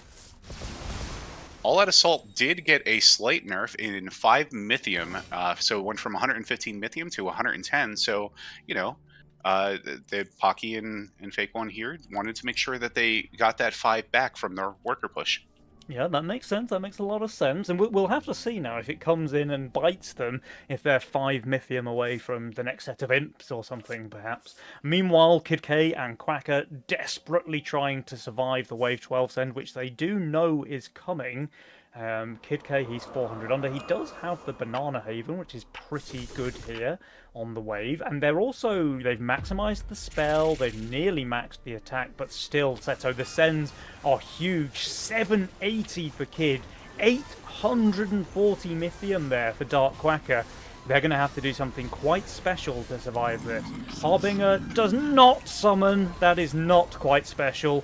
And now the wave is straight onto his catapult. That's 161% leak for the Quackster. Kid K, he's not far behind. Yeah, I think that's going to take us to our first break here, because that could be GG here. They do have a great amount of AoE, which is obviously very good here with all these units. But Wave 12 and Wave 12 abusers do tend to do a lot of damage to the king. One more spell, come on! They survive, wow! That was close, but the Poles, I think, are in a really strong position right now. Pakistan, his shutdown is only, I say only, but it's only 50, not the kind of 100 plus that we saw on Quackster in the previous game. We have seen comebacks from bigger leads than this. Can Dark Hideous pull it off here in game number 3, where it all comes down? So I've been wrong 100% of the time again today, as usual. So we have a left side split here, basically for Kid K. I called that Kid K and Quacker would take this. I can't get a win to save my life today. Oh, I love so much those gates. They have the white main buff on them. My favorite. Yeah. Absolutely cracked combo. Hellgate, White Mane, one of the strongest pairings in the entire game. Now, when will the players go next? I kind of look at these builds and think wave 15. And I kind of think that all 4 players have to send as well. I think if any team tries to skip, they'll just lose to this end of the other side. So let's see if the players agree with me or not. Wave 14, at least, is going to be uneventful. Wave 14 will be uneventful, but that'll give me time to point out that while I do love white main gates, both Paki and Fake One have a lot of natural tankage. Whereas Quacker and Kid K have some natural, but mostly I'm looking at Fort. I'm looking at some Arcane here in what will eventually be the Iron Scale, surely. Kid K even could consider upgrading that Archer to tank just a little bit. Was that true? That is not true. It will not tank next wave, but it is good damage and tank for the next wave. Well, Dark Hideous, at least, they have pulled the trigger. Pakistan did shift a couple of 100 gold here, so I wonder... No, they do go for this end. Okay. I'm kind of glad that they did. I wouldn't want this game to come down to yet another... You know, the side that stockpiles their bricks loses. This probably is going to end up in a race right now. Although, having said that, Pakistan, he's basically on value, right? He's going to be minus 60 when he finishes spending. Fake One's not far behind either. Kid K's a little further, but Quacker, I mean, he's 4k himself, including boosted Orchids. And the Ellie's honestly not too shabby on this wave. You know, they bounce around, they clear the Sens, but having said that, Hermit, now 33% tankier, can stand up to the abuse. Can it stand up to the abuse? And while, again, we talked about this a couple waves ago, the Ellies are really good at cleaning up the waves, but they're terrible at cleaning up this big guy up here. Yeah. So for the Granddaddy, we saw that issue, or was that another game? Doesn't really matter. We are cleaning up the Shaman. Look at that thing just absolutely being melted here. Juicer. Yeah, the Shaman goes down. I think Quacker might even be able to kill the boss. Kid K does. He leaks the range sends, but Quacker holds. They have 12% King, by the way. So that hold was absolutely clutch there from Quacker. I think if he'd even leaked the range sends, they would be dead here. But Fake One, he holds the 700 send, and Pakistan barely leaking the boss in his wave. So even though I think Dark Hideous survive here, they're just going to fall yet further behind. Indeed, they are. Yeah, the Shaman Needler, I don't see it killing the King, no matter how much ramping the Shaman, the Needler was able to get this time. We are looking... I mean, it's close. God damn it. Wait, Needler! No! Needler! Stop it! Jules! What are you doing to me, man? Oh, man. But Seto, that was a very, very clutch series. There we go. Okay. Right, that was a super clutch series. Yeah, apparently I can't minimize the Discord, otherwise we lose it. Okay, super, super clutch, 3-game series. The first couple of games, Kidius were in the lead the whole way through. They managed to lose one, they managed to win one. Game number 3, the polls came out absolutely screaming right from the get-go. They took a really early lead, they kept it, they maintained it. We did have some very spicy Wave 10-11 resend play coming out from Dark Hideous, but they couldn't quite get enough done there on 11. As a result, you know, we saw Pakistan hold, so Kid K didn't get enough Burt, so they leaked way more than they needed to on 12. They took a ton of King damage, and that King damage was just barely enough for them to die there on wave 15. So even though, look, I think if they survive there, they're still in a pretty rough spot because they didn't really get anything done against their opponents with a full send, but they would have had a chance, you know? Right now, they chancened. They're out. Well, they're not out. They go to the losers bracket, but they've lost the series. Meanwhile, the worst polls, they are making their way to that upper bracket match. Do we know who their opponents are going to be? Surely. I mean, that was 3 games. That was a long 3 games, too. So let's take a look-see here. Let me pull up. Alright, it looks like... Okay, the teams are just taking the mickey at this point because the other teams on this side of the bracket are Oi Oi Oi, which is Slickens and Jenem, and they lost 2-0 to Fjund. Do you want to have a go at pronouncing that? Do you think you can do a better job than that? Yeah, so you have to put a little bit of a Slavic. So it's actually Folkjund Oh, Fortune. on Okay, it. okay, yeah, that Yeah. makes sense. So that's fine, and Ashton Butcher, which is a pretty beast mode pairing, I have to say. So no surprises there. They were able to 2-0 their opponents. So that means that the worst Poles have got their match made for them in the upper bracket finals, and that will be against no less than the best Pole. That is fine. This time without Povided, though, so he's playing with Ashton Butcher, the Bulgarian bombshell himself. That's going to be a pretty cool match, Seto. But as you said, that was a pretty long 3-game series. We're going to need to give the players a few minutes rest. So, guys, make sure you are back. We're going to start that next series in about 10 minutes' time. Me and Seto will be back in around 5 for some good quality yapping. Until then, I'll leave you with some lo-fi Yozora. Goodbye.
welcome back, Twitch chat, welcome back. Now, the eagle-eyed amongst you may have noticed my little test before the break, where I pretended that it was Fine and Ashton on this side of the bracket, but of course, no!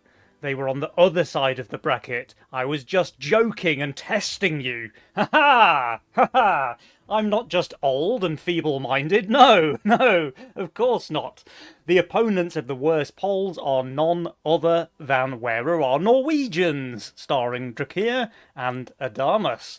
So, this is a bit of a superstar team, but two players who I think have not played together in Nova Cup, at least not in my memory, and a very poignant team name indeed, because of course these two normally play, Drakir with Lucy and Adamus with Tuvis, the two Norwegian teammates who are currently celebrating King's Day, or perhaps Donut Day. I'm not entirely sure which is more popular over there. I'm not sure either, but I did also want to note that today is Pinot Grigio Day, and maybe they're enjoying that. Perhaps. I mean, Pinot Grigio, when you're celebrating the king's birthday or coronation or whatever it happens to be, I'm sure goes down an absolute treat, especially when paired with a nice sugary donut. But we do have a lobby available. It looks like we're waiting for Adamus to pop in here as well. But this is going to be a pretty interesting matchup. Now, the polls, I would have to say, if you look on just kind of individual player strength, the polls seem to be the underdogs. Like, if you just look at the elo of the players, right, that kind of paints the picture. But, and this is really important, the polls, they play together all the time. They have that team dynamic, the strength, they know each other, they know the way they play, they bounce off each other. Adams and Drakir, they've never played together in Nova Cup before. They're two super strong players, but will they have that team cohesion, Seto? I don't know. I'm not sure either, and without the foresight, that setup that you gave me to have used Drashbot to find out, I'm not going to be able to tell you. However, I can tell you that the dev hacks are going to be on their side. I'm sure that we had a little bit of Hackerman action before this, because Drakir, he's a great player, but he can't lose to the worst polls, right? Right? Well, Seto, we're about to find out. These players are not hanging around, and game number one is already here. So, where are Norwegians versus the worst polls? Game number one, let's go!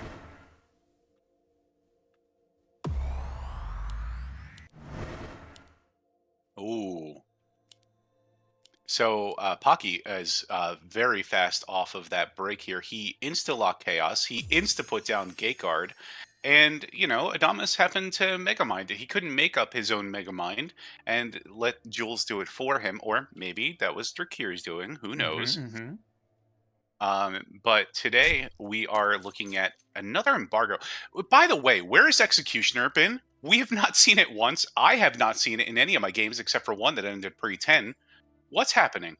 Yeah, I don't know. I mean, I would be quite hyped to see the new Legion spell out in play, but you're right, we haven't seen it yet. So hopefully we get to see that one before the end of the day. Hopefully, indeed. Drakir's role is actually looking a little bit sus. I'm not a big fan. He has buffed or convinced Jules to buff Arctera like 2 patches in a row, which is, in my opinion, kind of a mistake. But what can you do except accept it and maybe give Schnerd something to like write home to his parents about? But his role has taken shape. He is keeping the Bone Warrior, which is nice because he's got two units that really benefit from attack speed. Yep. Or at least one very good one. Alright, and this is such a strong opener here. The Gate Guard double treasure hunt coming out from Fake One. Those double pack rats just give so much Mythium on wave 1. It's not even close in comparison to a worker. And the fact that he has two means he can hunt another one again on wave 2. Keep the second one above ground, doesn't need to build anything else. Yep, it's very good with its swift armor. It's 650 efficient HP and another 11 Mythium that he gets to look forward to. Yeah. And you can see they're already sitting at 32 Mythium. Despite sending on one, he's going to have just an absolute behemoth amount of gold next. So Drakir smartly, I think, putting out the Aqua a little bit early, but he has no real good choice aside to prepare for what might be a risky 3. Mm-hmm. Or even 4. Right, so just Adamas one here. snail coming the way of Adams, but he did add that Howler. Not really making too much use of its passive, though, despite being a top 10 player. Adams, a little bit of a shameful display here from this young man. Absolutely. I think that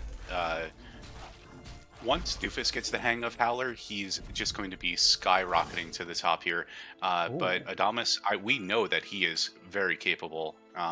And luckily, rolling the Kitty and the Polly, two excellent units for the coming waves here. The Cat, a little bit of suffering soon, Mhm. but generally speaking, very solid early unit. Because you can give it as many kitty treats as you like, which who does not like to feed the kitty? Absolutely. Now, we do have the first Power Mercenary of the game coming out already on Wave 3, so just showing that these players are not messing around, Seto.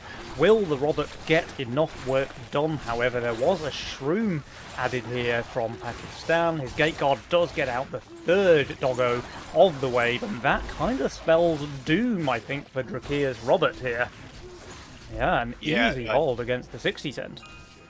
another doggo just to like really rub it in his face as well. Yeah. So forgot to nerf Gate Guard's mana going into this game here. Ooh. Drakir built the Fire Archer last wave. Very good unit. Fake One here is not really necessarily made the best use of his Mythium so far as in aggression, because I listen, I want to see aggression with this patch. I want the people to be excited about sending real again, but so far just a little bit of careful play coming out of the Fake One. Yeah. Well, I think this matchup is probably going to start getting spicy sometime in the next couple of waves. Drakir, I don't think he's one to be put off by the fact that his first Power Mercenary failed. I think he's going to try again and ultimately make Pakistan suffer. So let's see how things develop.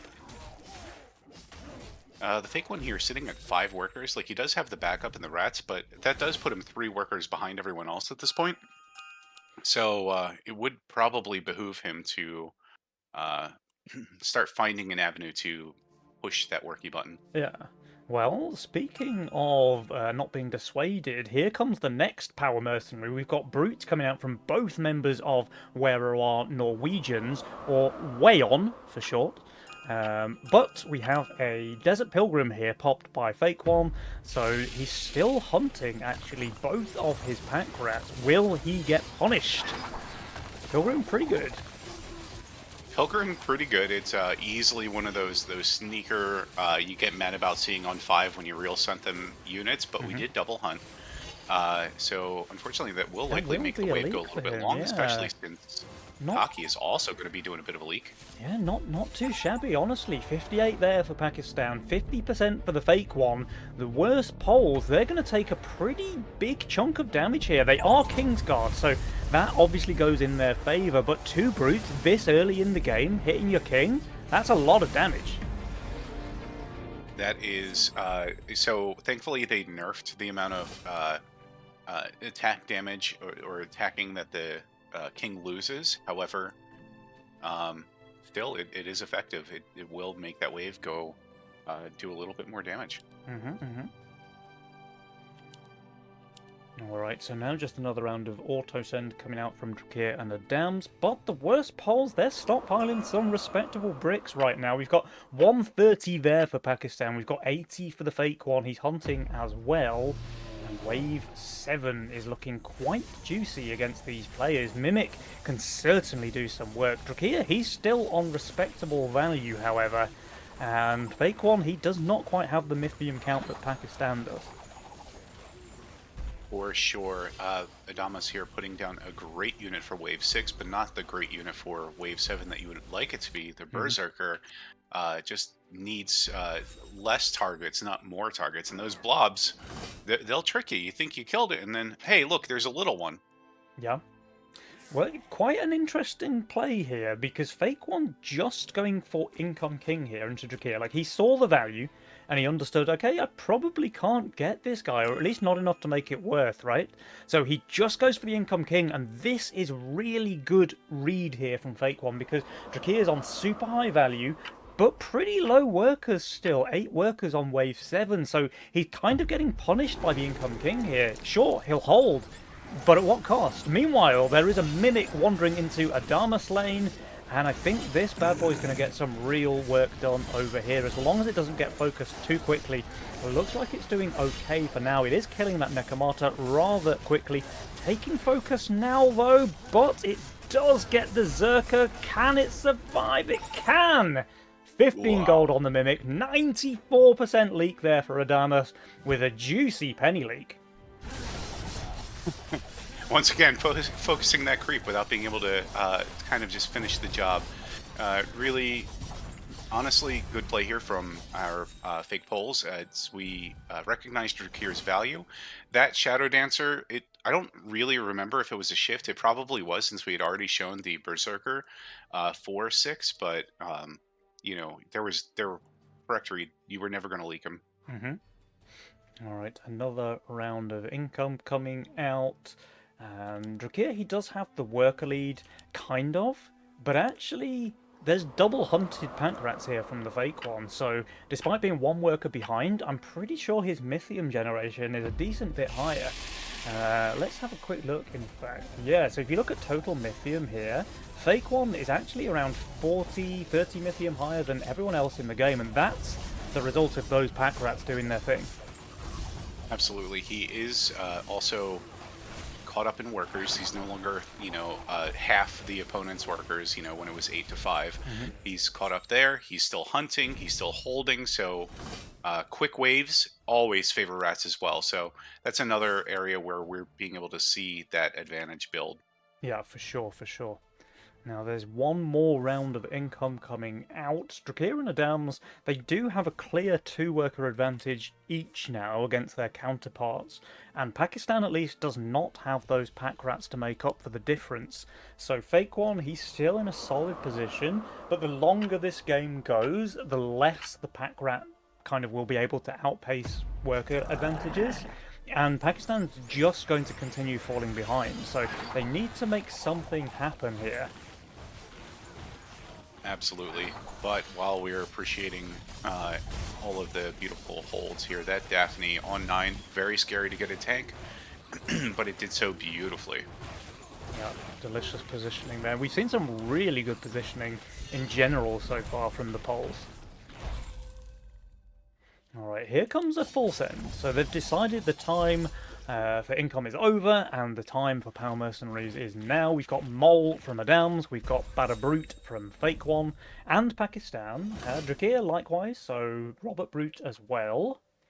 Who is going to do the best here against this send? There is a Berserker here for Fake One. He's playing... Okay, he now pulls it back behind his other units, so the Berserker's going to be his source of damage. I like that decision-making. Meanwhile, Pakistan, I mean, he's very low value, and Drakir's going to get the second Brute as well, so Pakistan should leak decently here. Yep, everyone does have the typical wave 10 killer in either the Berserker or the Daphne. Yeah, but at the same time, big, Seto. And that's the counterpoint, is when you look at the sends, they're all pretty chunky considering. Yeah. Oh, the Shadow Dancer going down very quickly here in Drakir's lane. He had a Berserker of his own, but it won't be enough. That's a leak from Drakir. It's a leak from Adams as well. Pakistan 55%, Fake One 55%, Drakir and Adams as well. But actually, this looks like it's going in favour of Wero are Norwegians. The Poles, they should be taking more damage here, even with the King's Guard to buff their king. Yep, exactly as you said, but it still looks like Jules is favoring our Polish friends here, as, you know, they dropped from 60% to 55%, but still overall an edge. Yeah, and Polski Gorom after all, Polski Gorom. Meanwhile, though, I think if we're talking just pure roll quality, I have to give it to Wero are Norwegians. Like, we've got this uh, Dread Knight APS Circle here from Drakia. We've got Chaos, so infinite possible combinations there for Adams. And meanwhile, Pakistan and Fake One, like, they have good individual units, but where's the synergy? They don't really have any, like, big combinations there. The best they can hope for is, like, Ocean Templar Berserker for Fake One, but, I mean, come on, it doesn't really match up to an APS DK Circle. Well, right. Going back to synergies, Adamas and Pakistan can have any synergy they want in the world. They just have to skillfully roll for it. But the Fake One right now, he is currently buffing his own Pilgrim, which is fine on this wave. But at the same time, he'll never have like a tree or a Poder or something in the front that you'll want to be there, where your backline can then, come up and support from behind. He's always going to have like kind of this awkward board where he's got stuff up front, he's got stuff that needs to run, and it's going to take time, and that's all valuable time that's missing here. So we do have an income send from the Fake One and Packy. I guess they were a little bit worried about Wave 12. They have been Wave 12 abusing all games so far, all series so far, so why stop now? Yeah, absolutely. Let's go, as you mean, to carry on, but Drakira and Adams, they Wave 12, so this income king here, coming out from the worst poles, could actually shoot themselves in the foot somewhat, because now Drakira and Adams have absolutely zero pressure against them. They can do exactly as they please from here on out. Do they Giga push and go 13? Do they go a little bit longer? And looking at these builds, Wave 14 looks quite juicy against both Pakistan and the Fake One. Yeah, really interestingly here, Adamas did kind of sniff the potential send, or just recognize that Mud Golems are garbage on the 13 anyway, and did harden here, and that's probably going to get him very nearly the hold here. Will leak a little, but still very respectable, and leaked less because he did do the harden. I mean, that's actually just beneficial for them, right? They're going for this wave 13 send after all, so a longer wave here is really good for where there are Norwegians.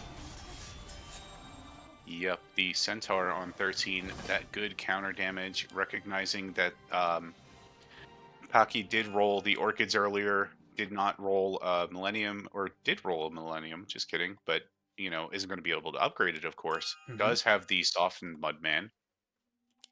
Yeah, I Oh, hate it when no. my And Mudman then goes soft, honestly.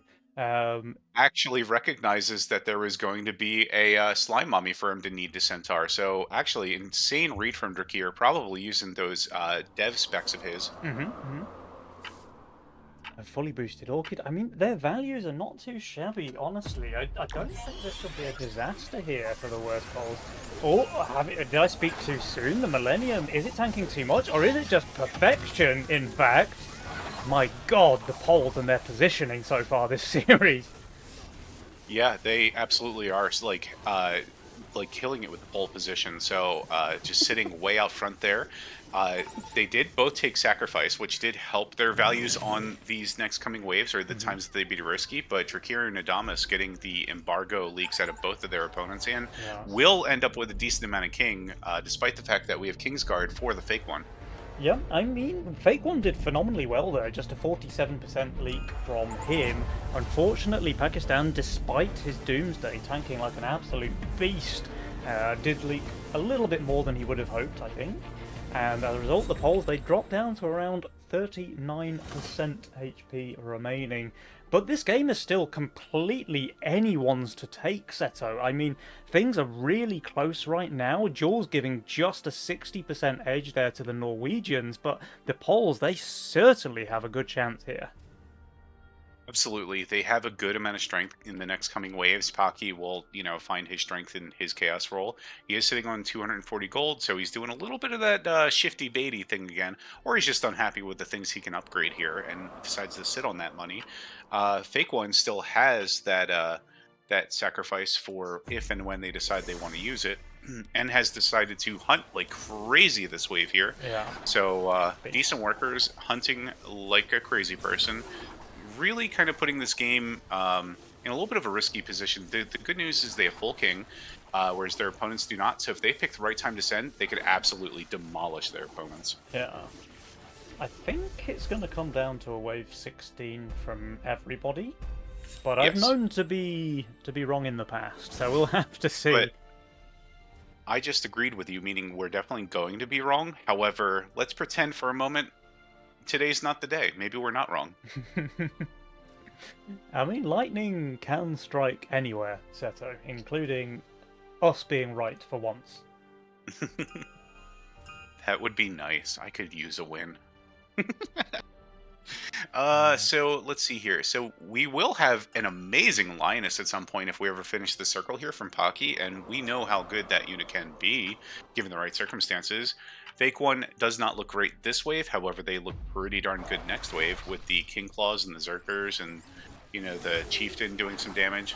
I think that 16 is still the call because the values from Pocky and Fake One are a little bit sus right now. Fake One did hunt, of course, again, and that will lead to the Centaur from Adamas. Try and chop up some rats. Alright, so nice, decently long waves. All 4 players, of course, sending this time around.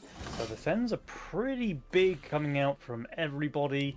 The thing is, Seto, the Poles, they have a fully upgraded Kingsguard, whereas the Norwegians, despite having more HP, they only have 2 King spells upgraded. So I actually think the Poles can afford to leak worse here than the Norwegians can. Absolutely.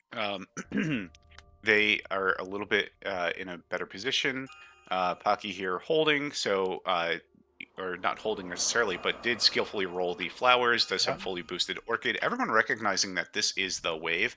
Very keen senses from our players here. And pretty big sends all around Seto. We've got 720, 540, 700, 700. And who is closest? Adams and Fake One, they're both the players to watch for the whole. They both have pretty much identical value relative to the send. So is either able to hold? It looks like a no, as Fake One's front line goes down pretty quickly. Pakistan, meanwhile, that's an 89% leak for him. Fake One, he's not far behind. That's 83. But like I said, with that Kingsguard, they can afford a leak like this, I think. Drakir, 58%. Adams, I mean, he's doing phenomenally well. Just 22% there for Adams. I think both sides survived this, Seto. Yep, absolutely. Starcaller is the best tank on Wave 16, and she lived so long. She was able to just tank the units, dish out all of the damage in the world. Disciple into Starcaller is just one of the most broken units right now, and we are still seeing a roughly even game with roughly even kings. Yeah, well, absolutely. I mean, Adams's performance there was just absolutely key to the Norwegians' performance here, because if he'd leaked like an equivalent amount to Drakir or one of the Poles, they'd probably just straight up die there. But no, he performed incredibly well, and now he's able to drop a couple of eggs as well because he's so strong on 18. In fact, both of them are so strong on 18. And I think this is just how they close out the game, honestly, with Adams just not really giving the Poles any kind of an out. Nope, he has the most workers. He has now the most value as far as fighters go, because once those eggs pop, he's going to be absolutely unstoppable. So his and as you pointed out, wave 18, the wave you'd recognize you'd have to send if you wanted to pop those eggs, not even an option. We have Starcaller, we have Hades, we have Berserkers all over the place. There's just never a chance. Yeah, and they're also just on insane values as well, right? So I think I really like that double egg play there from Adams, and I think it just kind of is the final nail in the coffin for the Poles. But let's see, because we have seen bigger comebacks than this already today. Absolutely. The obvious call here, I think. I'm going to say it's obvious. It's not obvious. The obvious call here could be a wave. We talked about 19 and 20 earlier. 20 is just insanely powerful. But we do have Zerkers, we have Starcallers, so I think we either risk it for the 19. We have good tanks, good damage, but at the end of the day, I think it's going to be a 20, despite the values.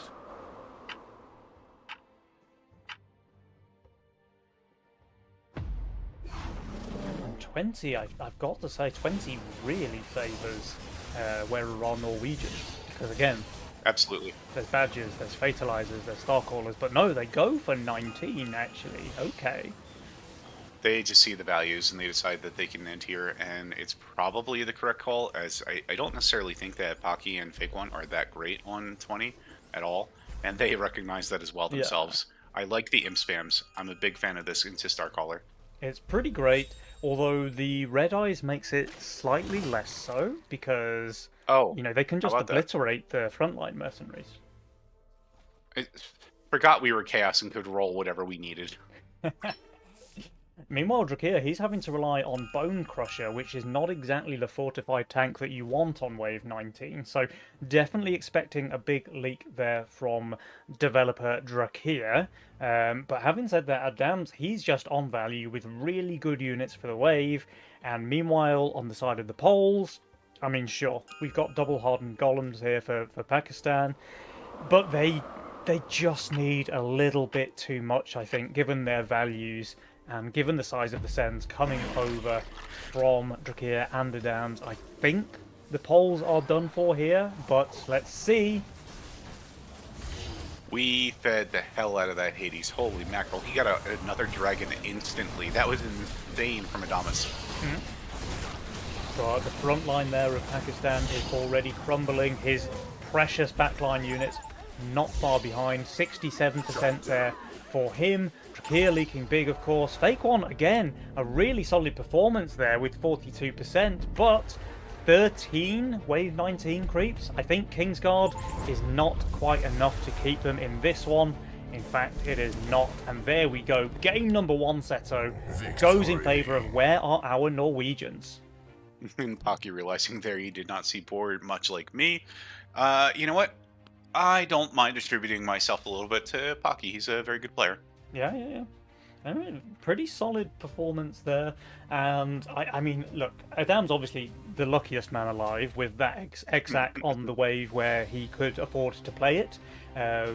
But I think they're almost certainly winning that game regardless from the position that they were in.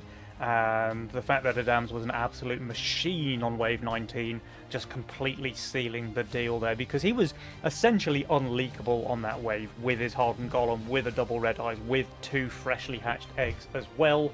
Adams just became a wall, and it was too much for the Poles to deal with. But so were the Sens, right? They once again, really good holds from both Pakistan and Fake One on 19. Leaking just 40% against a nearly 1000 send is no small feat, but even that amount of Wave 19 creeps is enough to shred even the buffest of kings. And there we go. Game number one does go in favour of Drakir and Adams. So Seto, how are you feeling about the chances of our worst polls as we move into game number two? Listen, I mean, they obviously very much still have a chance. Like, I mean, a meteor could hit Drash's house. It's totally a thing that could happen. True. But it honestly, it after that performance, and I'm going to say the same thing that I said in Game 3 of the last series. Geez, they just don't know how to get 1 foot ahead of the other and yada yada. No. These are very, very, very good players. They still have the mental. They're going to be. They're still going to perform just fine. And if Mhm. not, they're going to go to the losers bracket where they'll probably face the guys we started the day off with, right? Because that's how storylines go. Oh, storylines, of course, my script. What I'm going to say is it's going to be a very close match. It's gonna be a very close match, absolutely. And you're right. So even a loss here does not count the worst polls out of the tournament. This is, of course, the upper bracket match. So the way that format works is the winner of this match, they are straight through to tomorrow's semi-finals. No more games to play. The loser, they still have one more chance in that last chance match. But of course, you always want to get through the day one in the best seed possible, and that means winning here in the upper bracket. So let's see, can the worst polls bring the series back to a tie, or will Drakir and Adams get 2-0? Let's find out. It's game number two.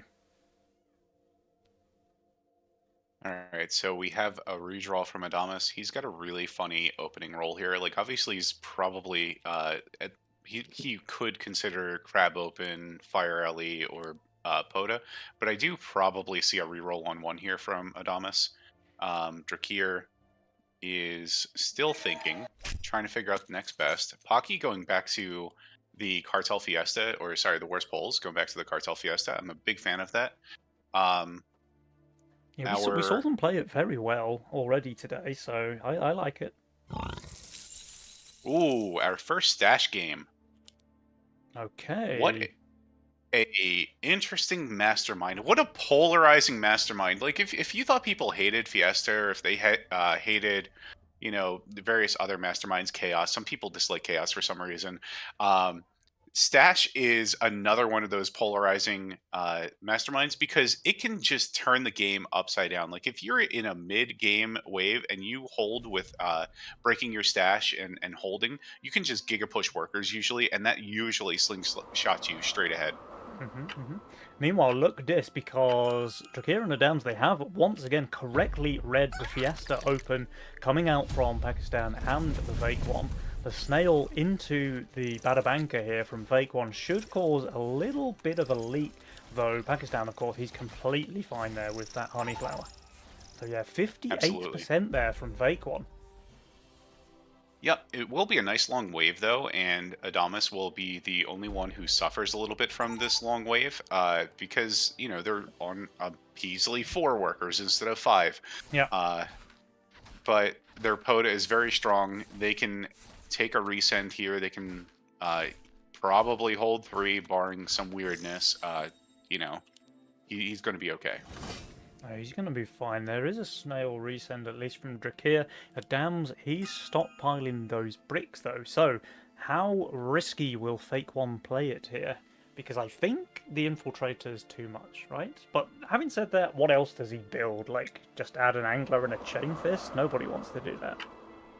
That would be Giga Troll, I think. So yeah, I mean maybe he holds here, but that means he just takes advantage of the banker's passive, and he gets that 1 gold for this wave. So True, that's pretty sweet, right?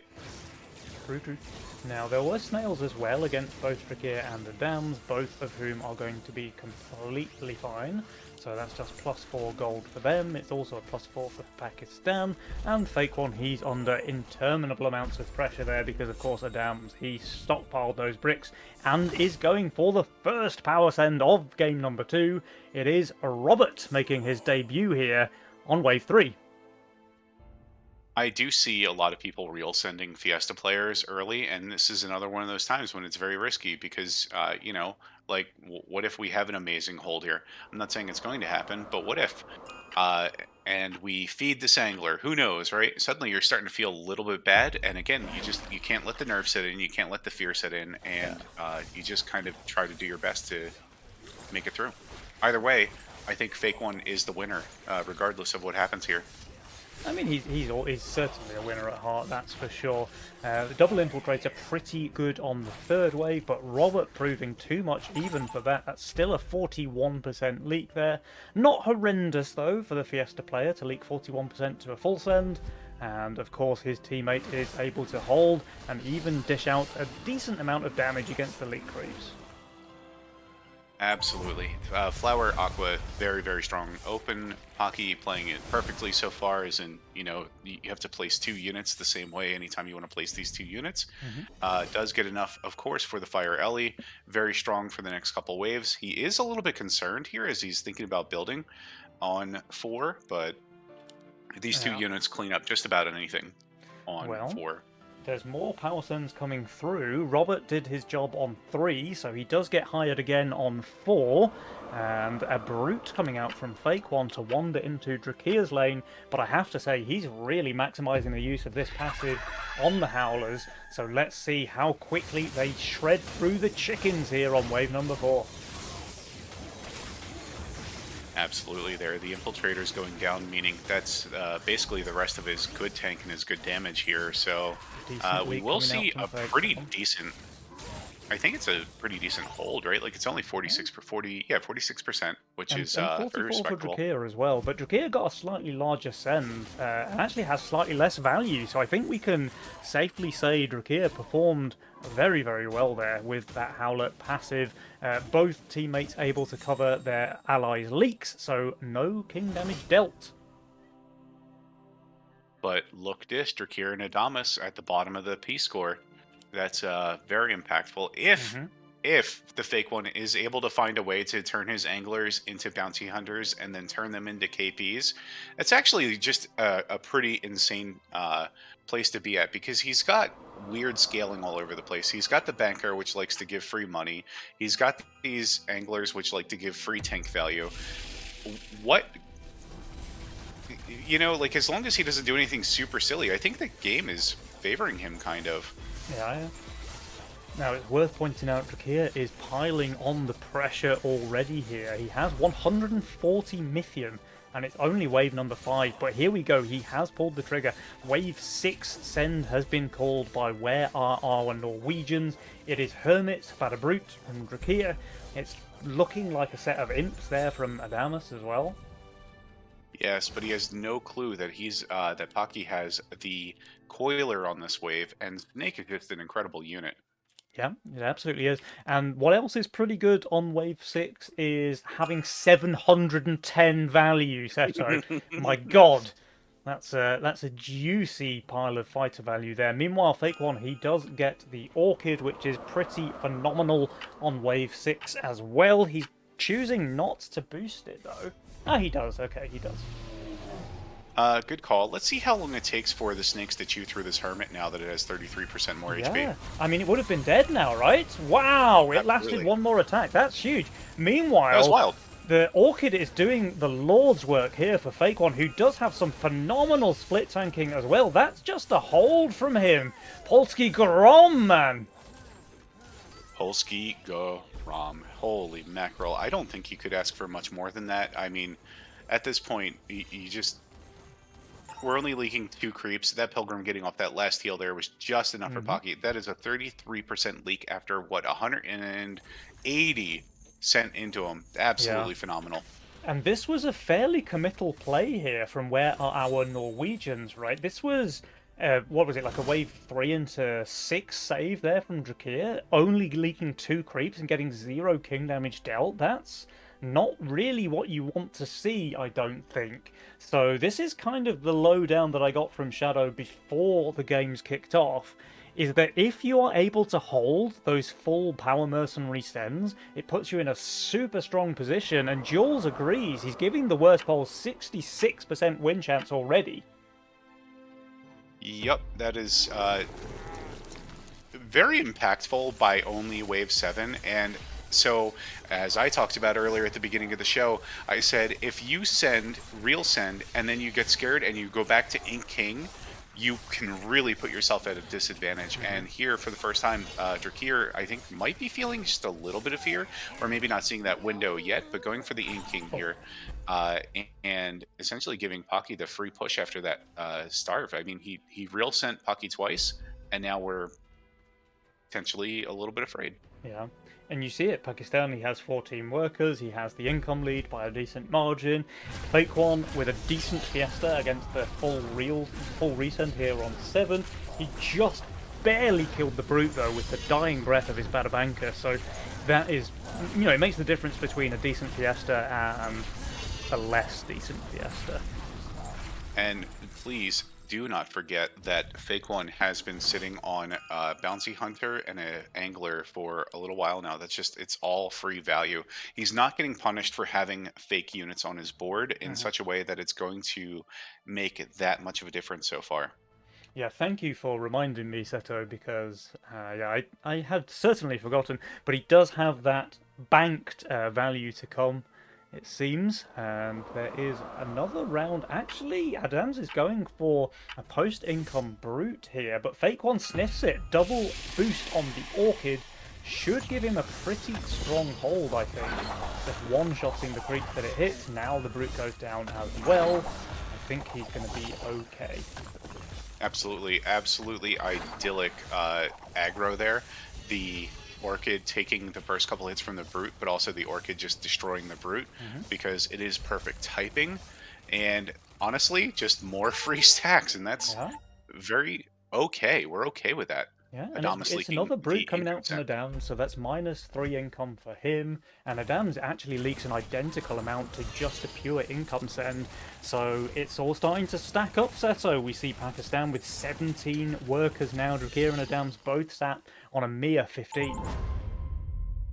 And while all of that is true, we must not forget that Drakir is sitting on and stashing extra money. Whenever he wants it, it can be his.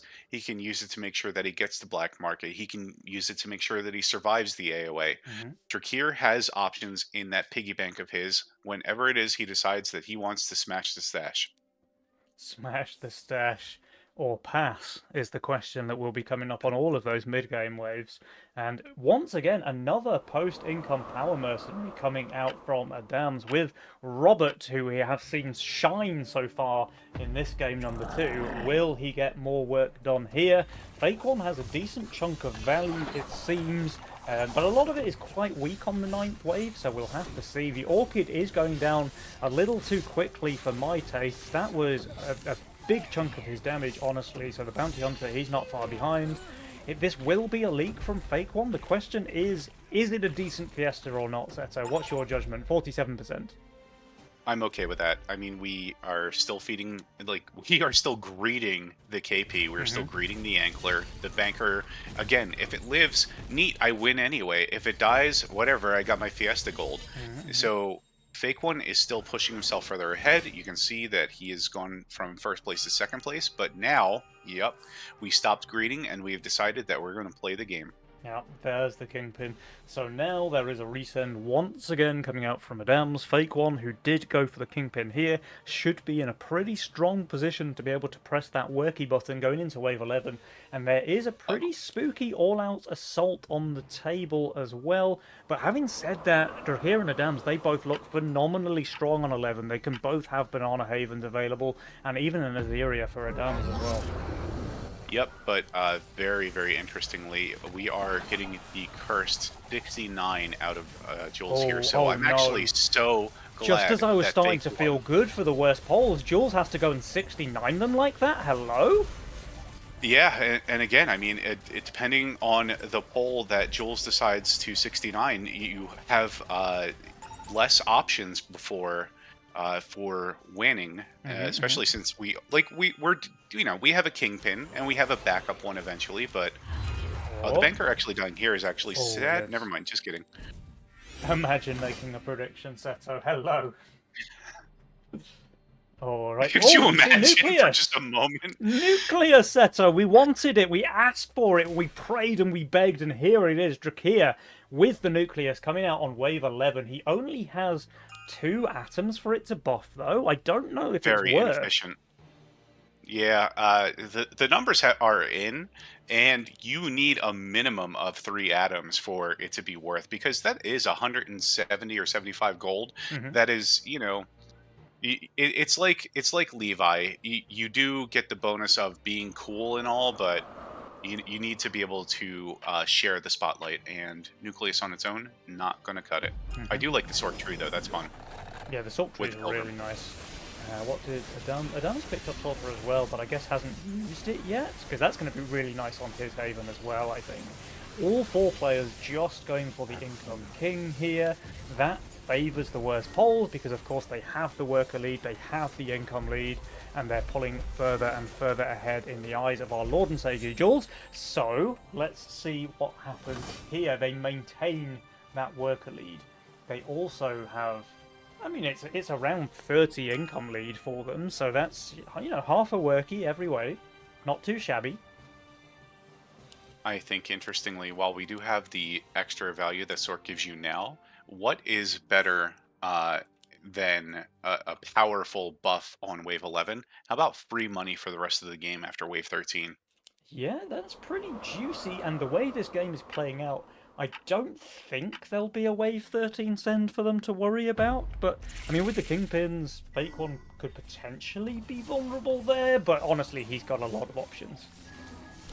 He has a lot of options, and he does have just sheer numbers on his side.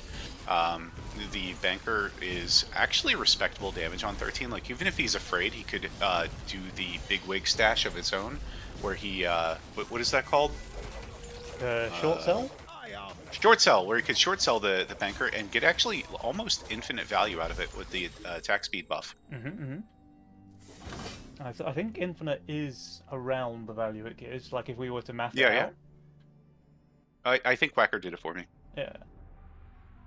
But yeah, we're about to see that black market turn online here, which will completely negate the money that Paki lost from being cartel. You can see Hmm. that he's sitting on very fine income anyway.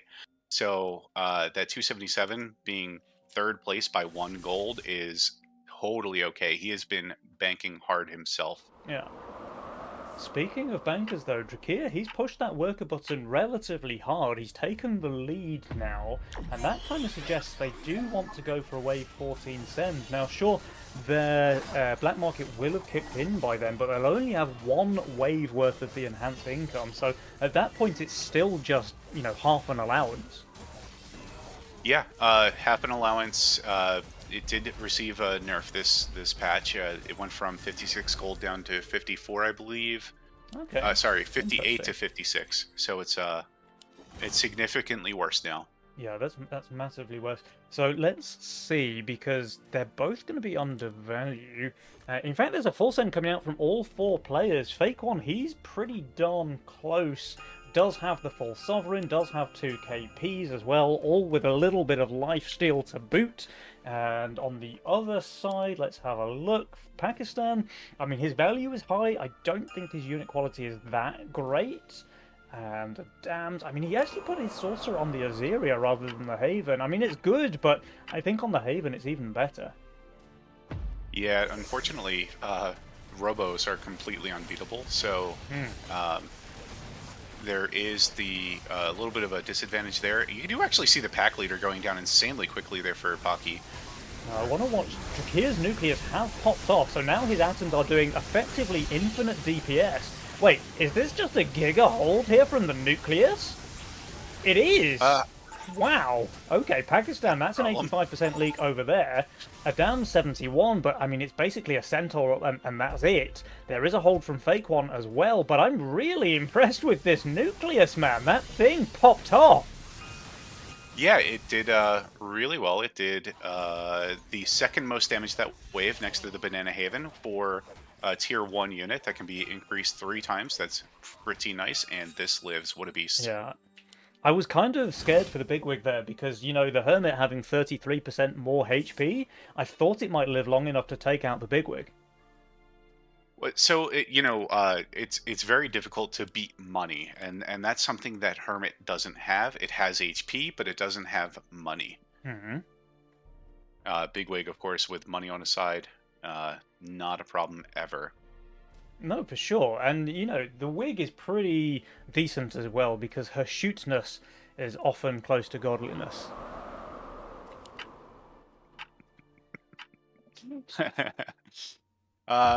So the we're kind of an interesting point here because when are both teams weak next? This is a hard question to answer because Adamas is good 16, Drakir is good 17, Adamas is good 18, and so Pocky, same story pretty much. Fake One is actually really good. 17 with those kingpins and okay with the Sov. Hockey, of course, covers both because he's Flower Robo. You can't Hmm. beat that. So it's a little bit of a turning point here, especially if Drakir and Adamas decide not to send. Oh, Fake Oh One with my god. a very, very small leak there. The 50 gold shutdown, kind of painful though. They are going for the full send here on wave 16. Drakir and Adams, they do know it's coming. They're just going for an income king play, so they will have a maximally upgraded king. They will have decent value as well, even that extra 50 gold there from the shutdown. But I think perhaps the longer wave from Fake One's leak should be making up for that additional gold given up. Very well could be Pocky here upgrading the flowers intelligently. As they're just insane value on this wave. Like the Robos are good damage, but they're not necessarily good tank. He's also not in any danger at all because there are no bears coming his way, and we all know that bear not fair. Fake One here is unfortunately going to do the short sell, so won't get value out of his banker this wave, which is a shame because it's a very high value wave.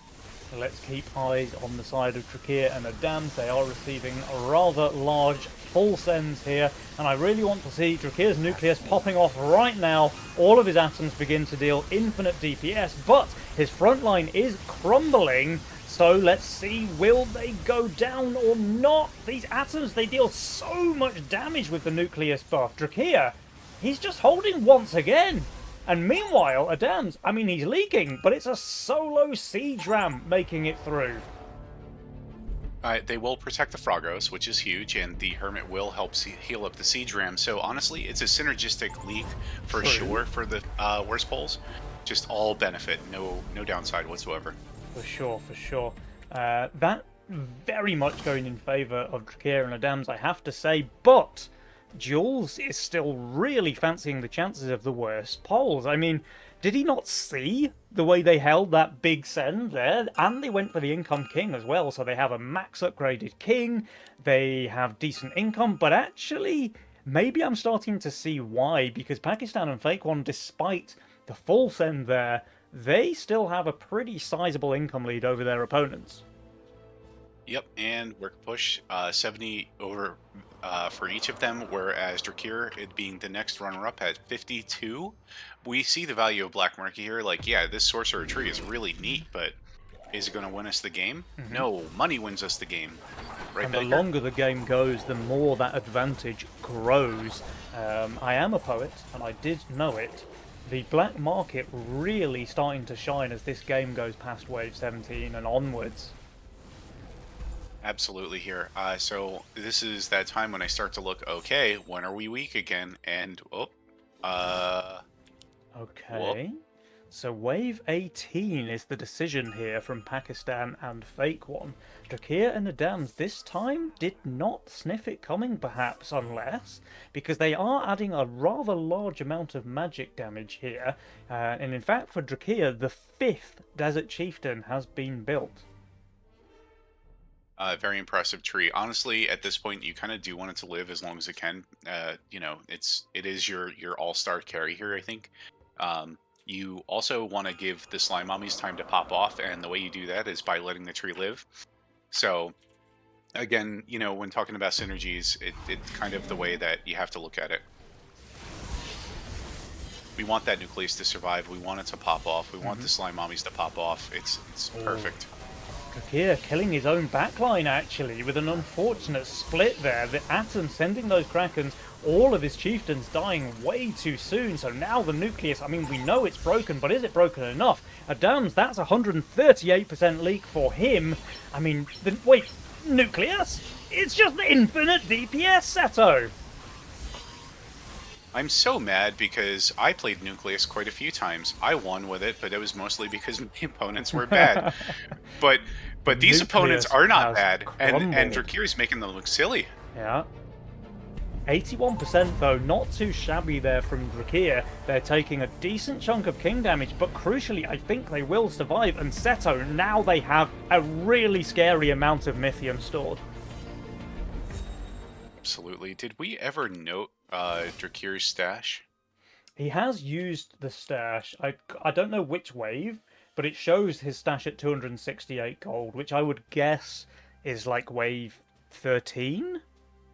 Roughly. So he was expecting the send, so probably 14 it looks like. Yeah. Now Right. Pakistan and Fake One are under a decent amount of pressure because Drakir and Adams, they're both around the 1.5k Mythium mark. It looks like it's going to come down to wave 20, and Seto, I don't see a wave 20 killer in either of their builds. Nope. So what do we do? I mean, Drakir and Adamas, at least, you know, they survived. They have an insane amount of Mythium, but Aki and Fake One have an insane amount of value. So what wins this game? It's going to be a little bit tough. Pakia does have at least something to maybe snipe some of the backline with those snakes, but the Fake One here has a lot of stuff for the Maccabeus to eat, basically. Yeah. Wave 20 is so polarizing in the current game, Seto. I mean, Pakistan, he's going to have a ton of Desert Chieftains buffing a Peewee, so he's going to have one of the biggest Peewees we've seen in the entire cast so far today. I just don't know if it's going to do enough work for him here. Meanwhile, Fake One, not only does he not really have a Wave 20 killer, he's also 2.6 1,000 under the recommended value. So I think he has not got a chance in hell. And if we have a quick look over at the other side, I mean, these builds I think are much better on the side of Drakir and Adam. So despite the fact that their value is also looking quite scary, I do favour their unit value. That said, Seto, they also only have 34% on the king. My god, look at his Pee-wee. It's glorious. That is the largest poll I've seen in a while, Pee-wee in a while. So very impressive, but as predicted, the snakes are at least getting the back line. Fantastic work there for Pakistan. Will it be enough for him to hold, though? Fake one looks like it's disaster territory for him. 156, but Adams, he's already leaked. And Drakir, the nucleus, it's broken, but it's not broken enough. Polski, Garon, they do leak faster, but with 100% on the king, I think this is only going one way, and that's in favour of the Poles. My god, the series is tied. Wow. Holy. So let's talk about that. So first of all, awesome. We're going to get 2 3-game series so far today. Another thing, what is happening? These games are swingy, but at the same time not swingy. Like, you know, Jules says from the very beginning, no, these guys are going to win. And generally speaking, he's right. I don't know what to think anymore. Am I the problem? Yes, obviously, but at the same time, these games are so back and forth. It's unreal. Like, I genuinely thought the Poles were in danger there when Adams and Drakir survived that big send that came out. But no, they still had enough left in the tank, and that was still a race. Don't get me wrong, the Poles were dead there. Even though they had 100% HP on the king, they were not going to survive those leaks. So the fact that they did go for the full send there on 20, and it was just enough for them to win the race, is absolutely key. And as a result, we will get that game number 3. Seto, today's games are turning out to be an absolute banger. Absolutely. For those who have been upset the last couple months that they're not getting their cards, today is your day. For those who don't like Fiesta, well, just play Cartel with it if you don't like Fiesta, because I think that's 100% win rate so far. These games are absolutely bangers when it comes to seeing that it's not just value that wins games. It is also decision making, and it's a little bit luck, and, you know, because you got your chaos units and things of that nature. It's positively maddening, and I love every moment of it. Yeah, absolutely. There've been some proper edge of the seat games already today, and we still got more to come. There's everything to play for here in game number 3. Remember, the winner of the next game is guaranteed a spot in tomorrow's semi-final. The loser, though, we will get to see them play once more in the losers, not the losers match, the last chance match of the day, where they will be up against whoever wins in the lower bracket game on the other side. So we'll have to see what happens there. But before that, everything to play for still as we go into game number 3. Remember, seeding is important, Seto, because whoever wins here, they get the preferred spot in the semi-final where they play against the presumed weaker team from the other side of the bracket. So you have better chances of making it to the finals, better chance of being in the money, all the rest of it. It really is important to win here. And of course, there's just less risk, right? Because anything can happen in a game of Legion. So if you can avoid the last chance match, you definitely want to do so. And the way to do that, well, you win the upper bracket.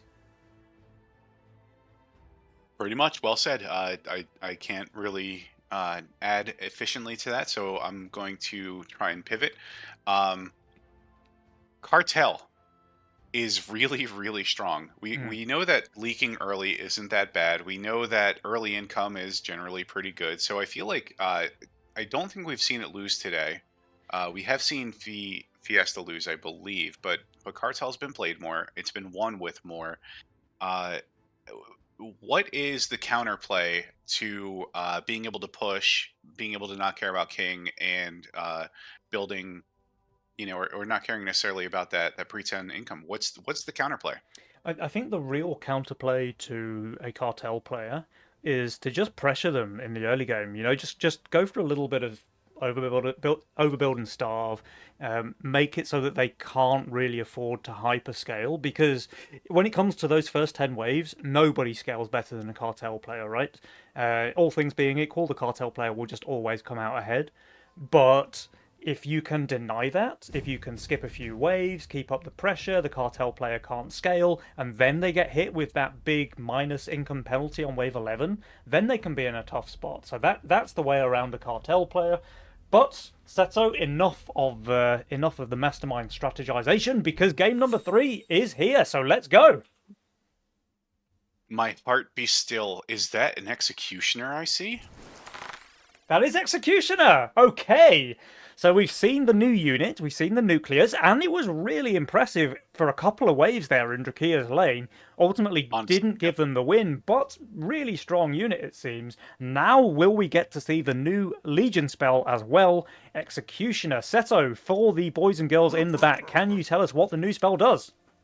Oh yes, please. My pleasure, actually. So, Executioner is a spell.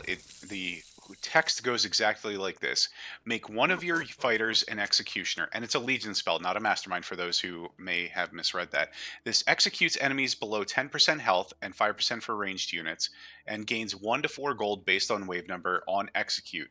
Only works on the primary auto attack of the fighter. So basically, those high damage fighters like Millennium, generally you don't want it on that because the Millennium is just going to insta kill it anyway. You want something that kind of pokes very hard and very fast, like a gun might be a good candidate for the Mm-hmm. Executioner. Yeah, A Nightmare, I feel like, would be an excellent candidate for the Executioner. definitely, definitely. Um, but those high damage units, generally speaking, you do not want that. All right, Fast and interesting. aggressive. Well, I'm excited. I hope we get to see it for sure. Meanwhile, oh, it looks like Fake One has gone for the Chuvis build here, the Fire Archer triple Bone Warrior, like an absolute chad. And just look at the way these units split. My God, it's art.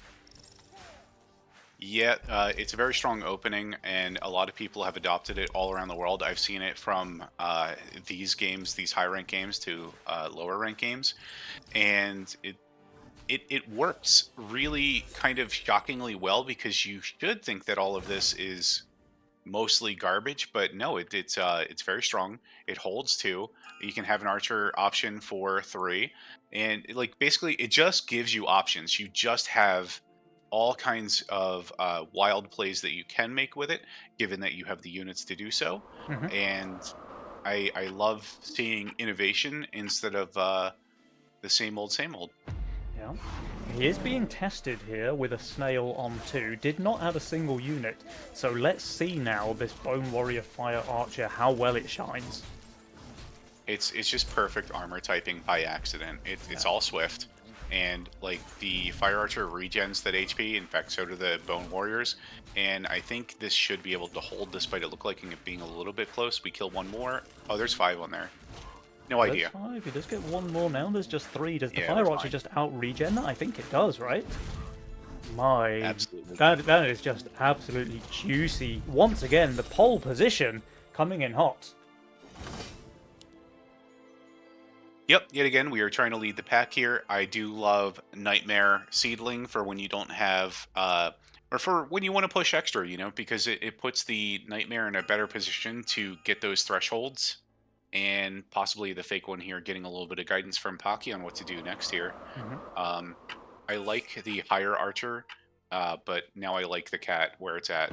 So I now like the decision that was made because the Bone Warrior will be able to draw more to the right in the way that it was originally positioned. I would have preferred the upper archer with the cat if it stayed on the right.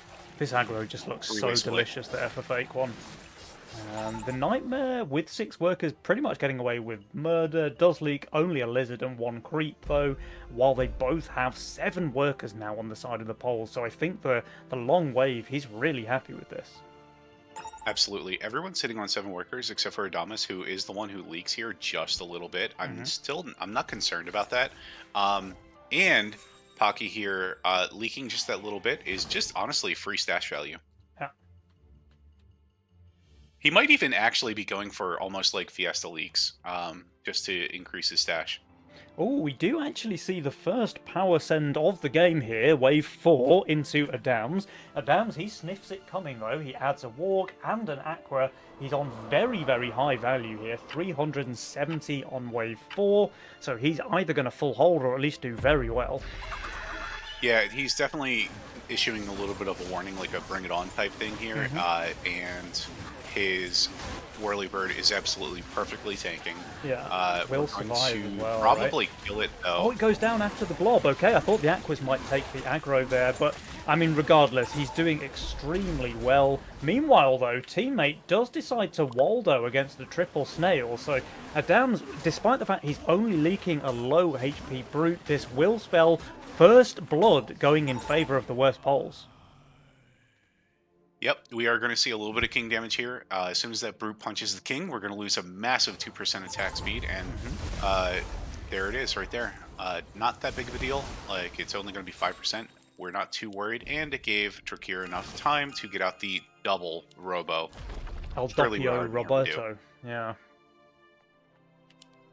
Alright, now there is full sends coming out from 3 of our 4 players here on wave 5. We've got Doppio Roberto from Drakir, we've got a Brute from Adams, a Brute from Fake One, so Pakistan the only one of our 4 players going for income here, which means he better hold, right? So unfortunately, the Fake One is, despite being on value, kind of low value here, as the best unit that he has is the Eternal Wanderer. Like, the Fire Eaters are good damage as long as they're able to get that mana, but the one on the right here is about to go down. Oh, the one on the right does go down. The one on the left did tank the boss beautifully, though, and is continuing to dish out the deeps.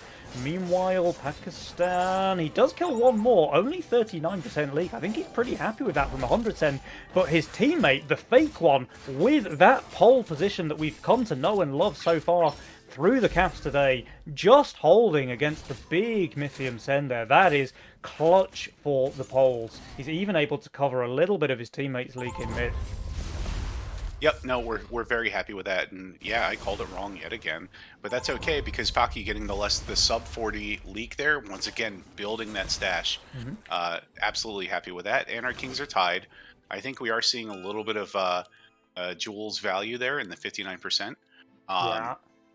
This full resend looks scary though, Seto, because look, Pakistan, I mean, he's got a dehardened Mudman. These units are absolutely garbage on wave 6. And Fake One, I mean, his build doesn't really inspire too much confidence for me here on wave 6 either. They won't be able to add... Oh, wait, no, Adams will be able to add a Robo. That's okay. We have a pause, actually. I was kind of wondering why nothing was happening. It looks like we've had a disconnect there from Pakistan, so hopefully he can get back in the game pretty quickly. Yep, quickly indeed. He's only got 20 seconds left to build, which is honestly an eternity for these guys who have insane APM. And, you know, he is 190 value down there, and as you said, he is kind of sus on this wave, so hopefully we're not just using this as a brain break to maybe think, oh, geez, what's the best way out of this? Because we play with honor and integrity, and while I am sure that he already had a plan, I am nervous for him on this coming wave here. This is a very spooky position to be in for Paki, despite wanting to stack the stash.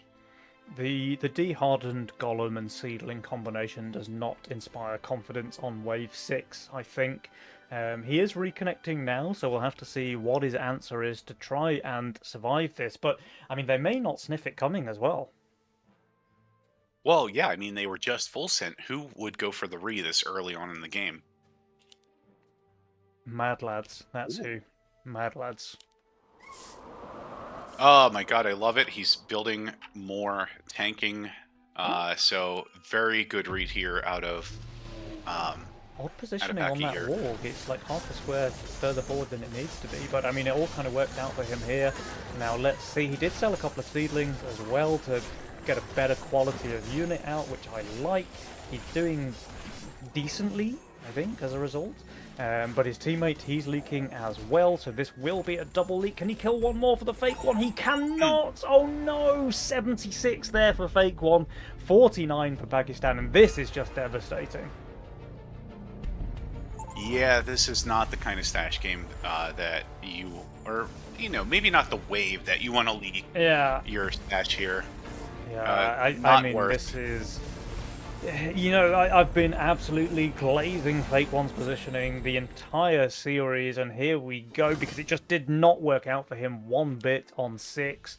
And this game has just gone from really, really good for the worst polls to 36% win probability. Like, that was brutal.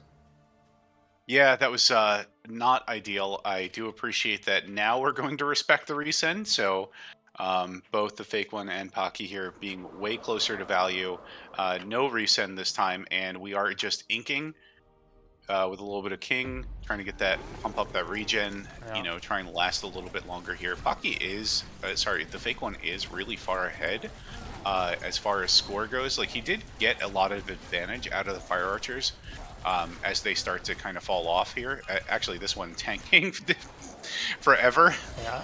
on this wave, very impressive, and you love to see it. But the next coming waves here could be very, very scary for Pocky and Fake One. I Scary think indeed, Pocky need because to here we go. I mean, consider. Drakir and Adams, they sniffed blood, Seto. Drakir has giga pushed. He's gone into wave 7 with 500 value, and here's why. They think they just smell an out on wave 8. They may just be able to end the game right here. We have double pack leader already. Drakir is able to add a brute. I think Adams might be just shy. Maybe he just about gets it by the skin of his teeth. We're about to find out. But 220 Mythium Sens to deal with. Pakistan does have a doppelganger, though. He did pop the dash. He just needs enough tank value for it to ramp up and deal the deeps. Okay, Adams did not quite get that brute, so 2 snails, not the same power level. We'll have to see if that is redemption for Fake One. He does kill the pack leader relatively quickly. Meanwhile, in Pakistan's lane, the Doppel is all but done for. That's going to be a decent leak, 67% for him, despite being on 1,000 value here. Meanwhile, Fake One, who did not receive that brute, crucially, he's able to hold as a result. Yep, but now that we've stashed, we get to see how hard can Pocky push, because he's not actually afraid of next wave. He's got the Mudman, he's got the Doppel. He doesn't have anything to heal the Doppel, but he has just a massive unit here. He's great on 10, he's pretty good on 11. How hard can Pocky push? So he was able to stash there for 74 gold and still not hold, so that is not really the way you want to use your stash, but needs must, I suppose, Seto. Absolutely. And I mean, it did kind of allow him to do way more damage. I mean, would he have even been able to kill the pack leader without that Yeah, I mean, he doppelganger? would have been doomed, right, without it? Absolutely. No, it would have been just a. It would have been gone from a horrific leak to just I don't know, Shakespearean tragedy. Yeah. Alright, just a round of Income King coming out this time. The worst polls, they really want to regen some of that King HP. They do have max regen, actually, so they're kind of on track to do so. Yep, everyone holding here really well. Paki now going to 18 workers, so he was able to get off a very juicy push after that stash. Considering I think he was like 12 or 13 workers just a moment ago. Oh, I like this. So they did go for Income King on 9, and they're going straight in with a full resend, at least from Pakistan. Adams, though, I mean, he shifted a bunch of gold on 9, it seems. He's just going to be over value here. Not all of it great on 10, but the Avenger, I mean, that's pretty good. So we'll have to see how well he does here. He had to have sniffed this because he is positive value. He is plus 95 value, Adamas. Absolute machine. 3 brutes, though. Well, What can it do? let's see. The split is down. Now the Granddaddy is wailing away on the main part of the wave. The Slime Mummy, I think, did not achieve maximal mana, so only the 1 slime from that. Avenger, though, that thing is popping off. Now slapping the brutes. They're both down. This looks like a hold to me, Seto. That is very, very good for Adams. Yep, I am a little bit disappointed. However, However, what's the however? oh, The we get to however see the is executioner though. I'm glad they didn't just win the game on 8. yes. Oh, mama. Oh, mama. One executioner, two executioners. So on the 2 units that I skillfully predicted, we are looking at 3 executioners and a DR. Oh, that's another probably juicy unit. I say Ooh. probably because I haven't gotten it yet. The Executioner Nightmare looks pretty cool. Look at it with the evil aura there. Less It was so on the gun, made I have for to it. say. Like, I can barely tell it's on the gun. But I want to watch this Nightmare then, so let's see how much gold can it farm. Oh. Wait, is it getting... Oh, okay, it's plus 1 gold every time it kills a unit. Juicy, Eventually it'll juicy. be +4, but for now it will be just 1 and executing. Oh, do we get a tracker? Jules? Jules, can we have an Executioner tracker, please? Bliss. This Doppel is cleaning up. This is just plus 1 gold for every creep. Hello? 13 gold from that Doppel so far. Absolutely. Very, very nice. Oh, I'm very disappointed. Oh, no, it does! It does! It says! So Drakir's made 10 gold, Adams has made 5, and Pakistan has made 13 from the Doppel. My god. Technology. It's broken. Ah. Thank you, Bosun, there, I have to say, for the overlay. Actually getting Executioner in preemptively. What a machine. Yeah, no, because I don't have that. You have that, and that's pretty darn cool. Mm-hmm. Alright, so there's a round of Income King into Pakistan. He's just going to be farming back +1 with his Doppel. And a full send into Fake One, but he's on the Giga value, so I think he can do pretty well here. I think so as well. I'm okay with this. He took the Dark Writ. He might as well get some value out of it. So that extra 145 gold that he took is kind of holding this wave for him entirely. Wait, he's actually. just full holding. What a machine! Yep. Oh man, what a good call! And Paki here with another 24 gold this wave. Absolutely insane play from the horse Oh, pulls. that And is huge. What a game changer. They've just gone from A 35% win prob to 54. They flipped the Yep. game on its head. Again, Seto. absolutely, Drakir here with the split send, just getting that extra money. Maybe he needed it. Yes, he needed it for the Sovereign. I think a very good call here because it's going to be his best unit for the next couple waves. Mm-hmm. Um, Pakistan with So that I'm- doppelganger maintaining the executioner lead, by the way, so he is just better at finishing off the units. What a machine. yeah, no, it's great when your pole can just finish the job. Yeah, yeah. Oh, is it getting 2 gold now? Does it grow with the waves? It does. You actually get 2 gold starting from wave 12. Holy moly. So you're only on 1 gold for a wave. I don't know. I mean, I'm sure that math was done, but It's just very the only thing impressive alive. and It's just plus fun. 2 gold over and over again, Seto. This is insanity. Absolutely, and we are executioning like a beast. My Bam, God. gone. My god. Now we have Income King coming out from Drakir and Adams desperately trying to hold on for dear life because they know the big boy send is coming here on wave 14 from the Poles. We've got Four Eyes, we've got Pack Leader, we've got Quinty Brute coming out from Pakistan. We've got Pack Ram and Doppio Brute from the Fake One. So how are they able to hold up against these pretty large sends? Well, I mean, a Tree of Life on an Avenger, that's one way of doing it, and an Executioner on a Vulcan Cannon, that's another. Adams? I don't know. This unit's pretty good, but is his tank value lacking? Well, I mean, his next best tank is honestly the Sovereign, and she does have the white main buff. That's pretty neat. But Yeah. the Four Eyes is going to eventually get on it and then just ramp. But until then, or until Wait. now, Wait, he's cheating? Drakir's cheating? Dev hacks have been deployed? Hello? holy heck, no one He's can just stop. easily holding. It's not even remotely close. It's not actually. Meanwhile, Adams, that's 104% leak there, but with no Four Eyes into the Tree of Life Sovereign, Drakir just making it look easy. Yep, and his gun is doing really good execution work here until, he's well, even until full now, covering. when it goes sleep. Uh-oh. Well, that's the game flipped right back where it started. 35% now for the Poles. Drakir on fire. And yeah, where are our Norwegians indeed? It seems like you don't need them, guys. Yeah, no, they're doing a very good job all on their own. Like, okay, you dropped a game, like you couldn't climb the pole well enough. That's okay because we're right back at it, and this time there's no slipping or sliding. Yeah, those poles, they have been known to be slippery indeed so far today, but it looks like where are our Norwegians? They have their number.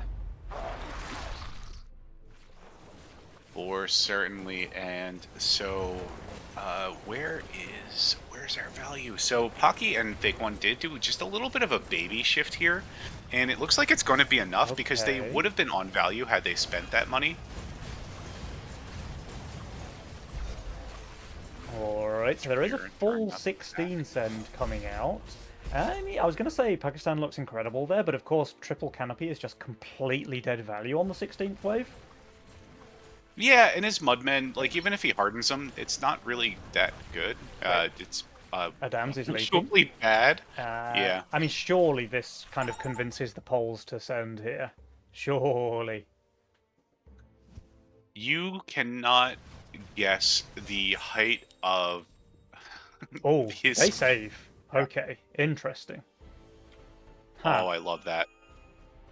Alright, I mean, I'd love to see him harden his golems, The pole needs to get hard here, I think, Seto, for them to stand a chance, because they're pretty far under value. He does Absolutely. harden. Okay, He so does. clearly that's great. I like so just raising and waving our flags and what? That one didn't make any sense. We are the same amount undervalue as our opponents, just without the power mercs. Yeah. That could be a huge thing for the fake poles or worse poles. Well, the worst Poles, they have stockpiled their bricks here on this wave, so if they're able to survive, they'll actually be in a really strong spot. The Phoenix edition just getting absolutely mollered, though. Pakistan, I think he was hoping that thing was going to smurf, but it's smurfant, and as a result, I think he's going to leak pretty badly indeed. Fake One, how's he doing? Meanwhile, his Avenger is popping off, but that's 149% leak there from Pakistan. Fake One is doing better, much better, but still, it's an 89% leak there. This is a ton of king damage. I don't know if they survive, Seto. No, there's no King's Guard. There is no Yeah. King's Guard. It is Dang. still wave 16, though, and the Poles, they survive. Polski Can I be wrong? Damn it. Yeah, dude, that Phoenix going down just instantly so fast there was like it was instant. Yeah. I thought, oh, okay, there's going to be a robo on it, therefore it's going to pop off forever. No, it popped dead. Yeah, that Phoenix, she went down faster than your wife on OF. But we'll have to see, can the Poles turn this to their advantage now? Because their risky play, it has to be said, worked out. They now have north of 1,000 Mythium each. But when are they going to make it count against Drakir and Adams? Because they don't look too shabby at all with their build.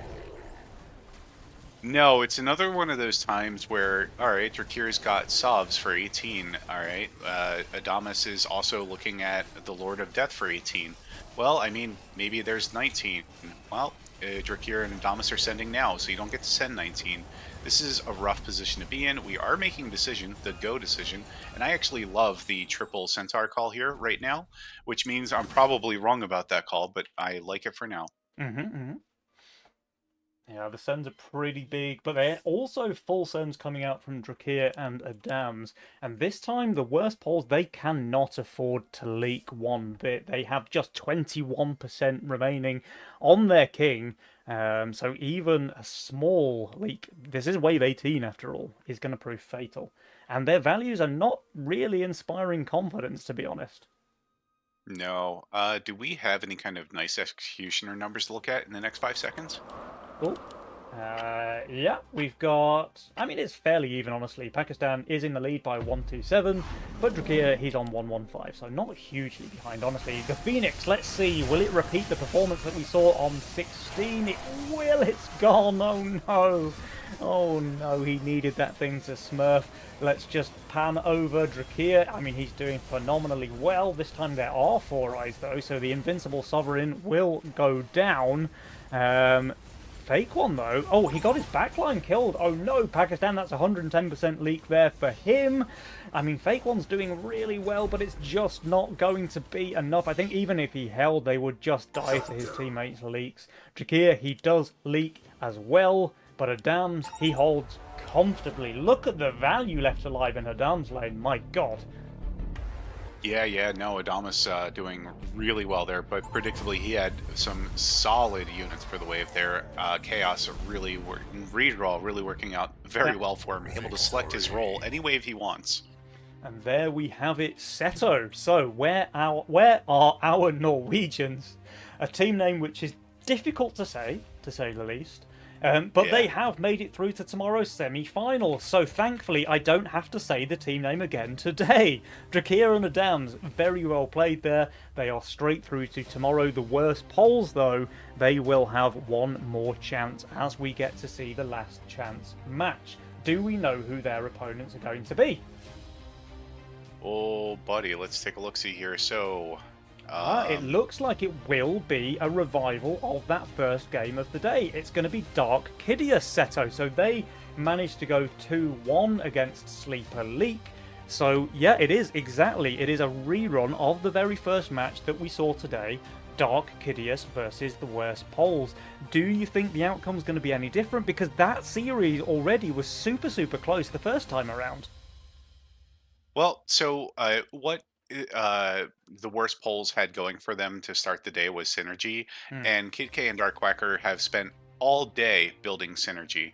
And if we look at the score, it was still 2-1 for Kid K and Darkwacker versus Sleeper Leak, who are Turnixis and Valis, who are like Div 2 champions for certainly. Hmm. So they did give him a little bit of run for money. So, I mean, I guess what we can say without too much hesitation is that we've spent the entire day watching these polls grow. Hmm.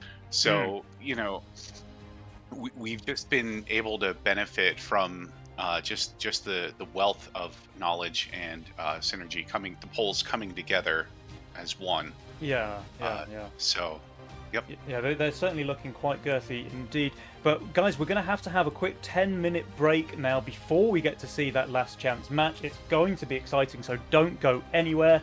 And I've remembered a thing because I got a request for the next break to play Four Eyes on Five. So this one's for Banger. you, Sync Boy. Here we go. Don't go anywhere, guys. We'll be right back.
Welcome back, guys. Welcome back. I hope you enjoyed that hot Nick tier banger.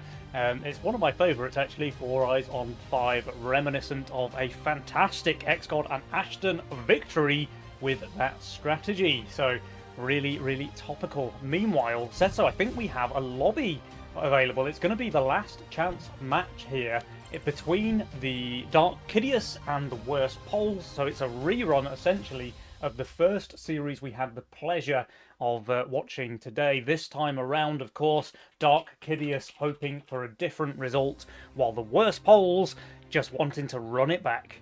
Let's see, which way do you think it's going to go?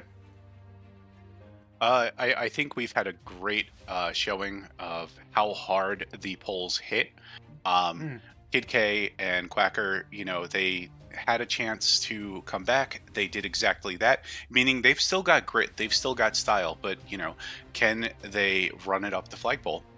Yeah, can they indeed? I mean, these polls have shown themselves to be quite slippery so far today, even giving Drakia and Adams a run for their money, but they were able to get a firm grasp on them in the end and take that victory in the upper chance match. So now everything really comes down to this series here and now, because only one team can continue their tournament journey here. Will it be Dark Kidius? Will it be the Worst Poles? Only one of these teams can make it through to tomorrow. The other one, their tournament journey will end here. So I'm excited, Seto, to see which way this one goes. Yep, and honestly, it could go any way. It could go both ways even. So let's just, have a good match and we're ready to go. Yeah, absolutely. It looks like the players are ready, so we should be able to get our lobby underway very, very soon, guys. I'm excited. We've had some incredible games already today. They've all been quite long, though, Seto. So I think the lowdown that we got from Mr. Wings has maybe been a little bit off the mark, let's say. I mean, certainly his reads on the power sends, etc., have been correct, but we haven't had any like pre-Wave 10 games yet. And that's exactly, he right, and that's it. Is he's like almost entirely correct, but these are very good players. They know how to build. They understand value, and these are all veterans. In fact, except for maybe Fake One and Pocky, as in like when the Mercs hit hard, and Yeah. we're getting back to that, and thankfully we're able to, the polls are able to ease right on in to this Yeah. patch. So having a great time watching them today here. Absolutely. Well, Seto, for your viewing pleasure once again, we are going to have Dark Kidius on the left with the poles there standing proud on the right. So let's see who's going to take game number one.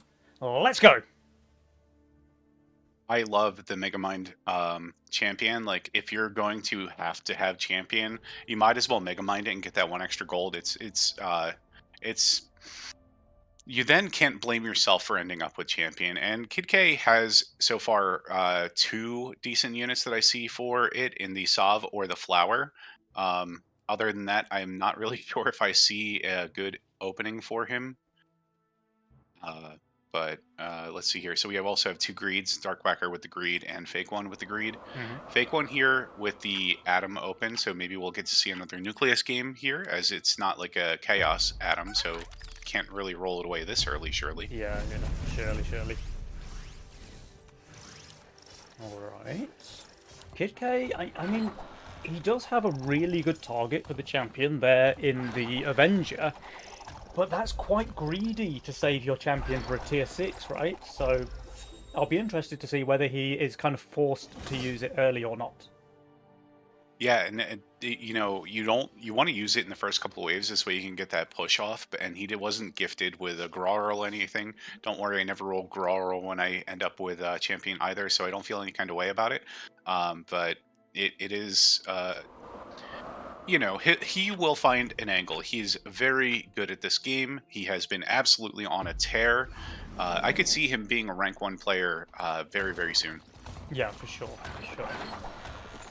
Let's see. There was a snail resent here into Kidius McKay, but he did add a second goblin.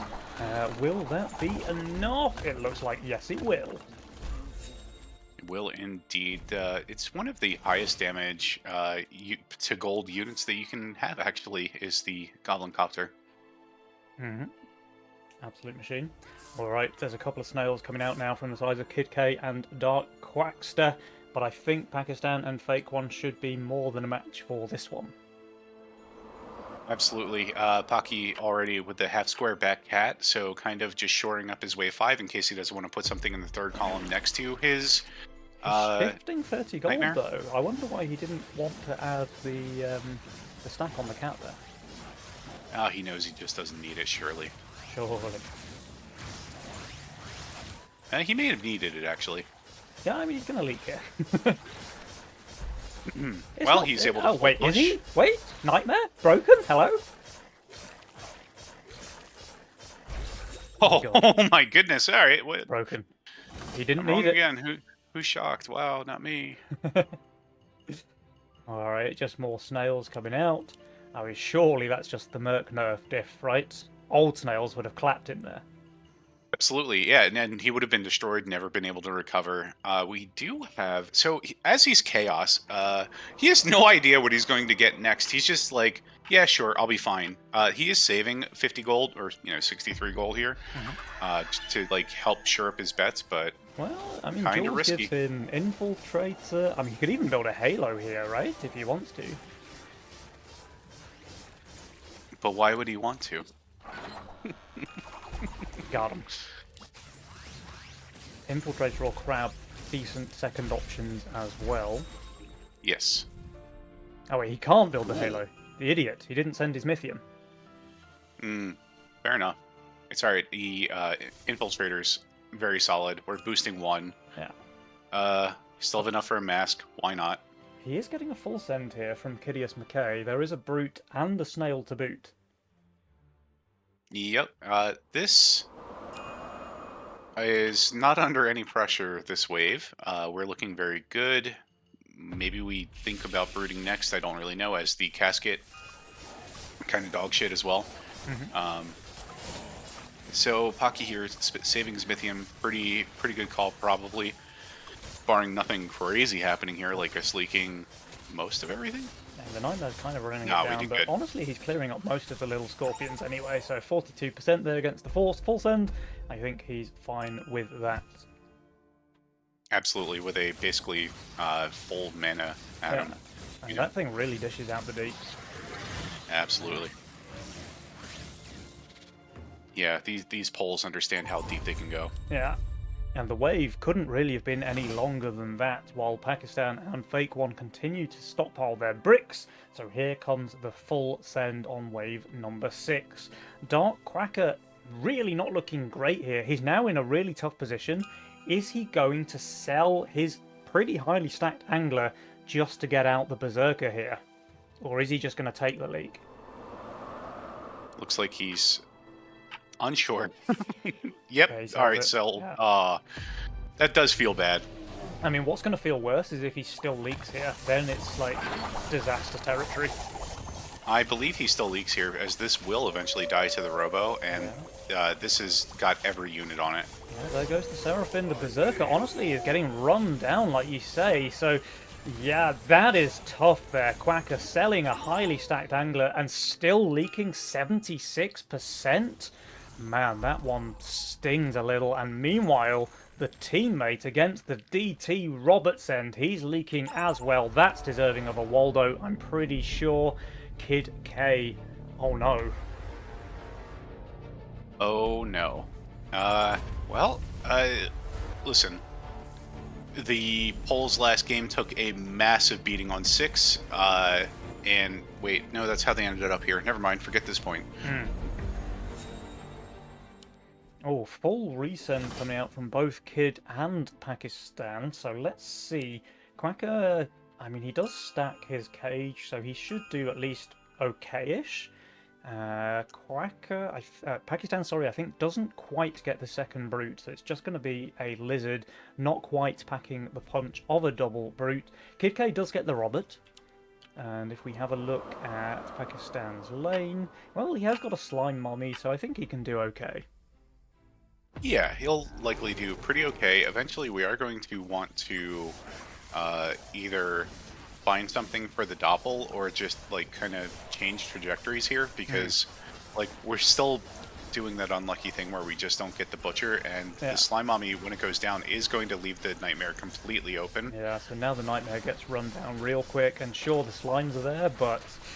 Oh, wait, actually, no, it's just Biss. He's leaking, sure, but slowly. And actually, Quacker did leak against the Brute Lizard's end. I'm surprised by that, honestly. Oh yeah, the Lizard buff is absolutely coming in clutch here. I think the most interesting and spooky thing that we have going on is that Kid K still does not have a champion. Yeah. Well, okay, so he's being kind of greedy, but he will at some point have a champion sovereign, which is quite good, I've heard. I can confirm that I am a champion sovereign enjoyer, but we now have 80 gold in Goblin Copters. Sorry, 120 gold in Goblin Copters. Yeah. And I don't know if that's efficient. Yeah, I don't know either. Like, this is some Doofus McDooface looking build right now, but of course he is the rank 1 challenger, so maybe Kid K just copying his idol, who knows? Absolutely. I have been watching this rivalry go down, or idolry. I'm not really entirely sure, but Hmm. it's been a very exciting race to see who can get there first. And while Doofus is hot on Kid K's heels, Kid K showing off really well so far this Nova Cup here. Yeah, for sure. We Oh, his casket just goes down without getting out another cast, and that's going to hurt his chances of holding here. Kyrios McKay, yet again, 58% leak here on 8. Yep, and we don't really get the value we necessarily want to be able to Giga Push, and we don't get the Sov out next wave. Like, we'll be able to build a Violet, which is awesome on 9, there is no doubt, but we're still kind of just leaving free gold in the bank. Mm-hmm. All right, more income coming out from 3 of the 4 players. Kyrios is saving his bricks for now. Yep, looking at a healthy 100 starting right there. And he is on 12 workers, so he didn't get the champion push that you kind of want. He is behind in workers. He's not really being saved too much on. He's just getting a dino this wave. Um, but looking a little bit suspect for him so far this game. The polls here with 75% grown. We are definitely showing off our value for Yeah, sure. yeah. So we'll have to see whether these polls are showers or growers as the game continues. They're certainly in a really good spot right now. But even between these two teams specifically, we've seen some real roller coaster games already today, where the team in the lead early isn't necessarily going to be the team who end up winning the game. So let's see how this game continues. Quacker is going to leak here against the double lizard. He did decide to greed that kingpin for one more wave. Yep, Kid K here will be able to easily clean up all of his AOE is still alive. He still has the Goblin Copters, which are amazing damage, or the big boys, the Whirly Birds. Hmm. We are getting a real send here going into Kid K, which is going to be a nice. We're There's finally his putting down that champion. Sovereign Yeah, with that champion, so we will be able to Giga Push and cherry on top. He's got the 0 gold buff. yeah. So the champion coming out, that's what he's been building up to for the entire game so far.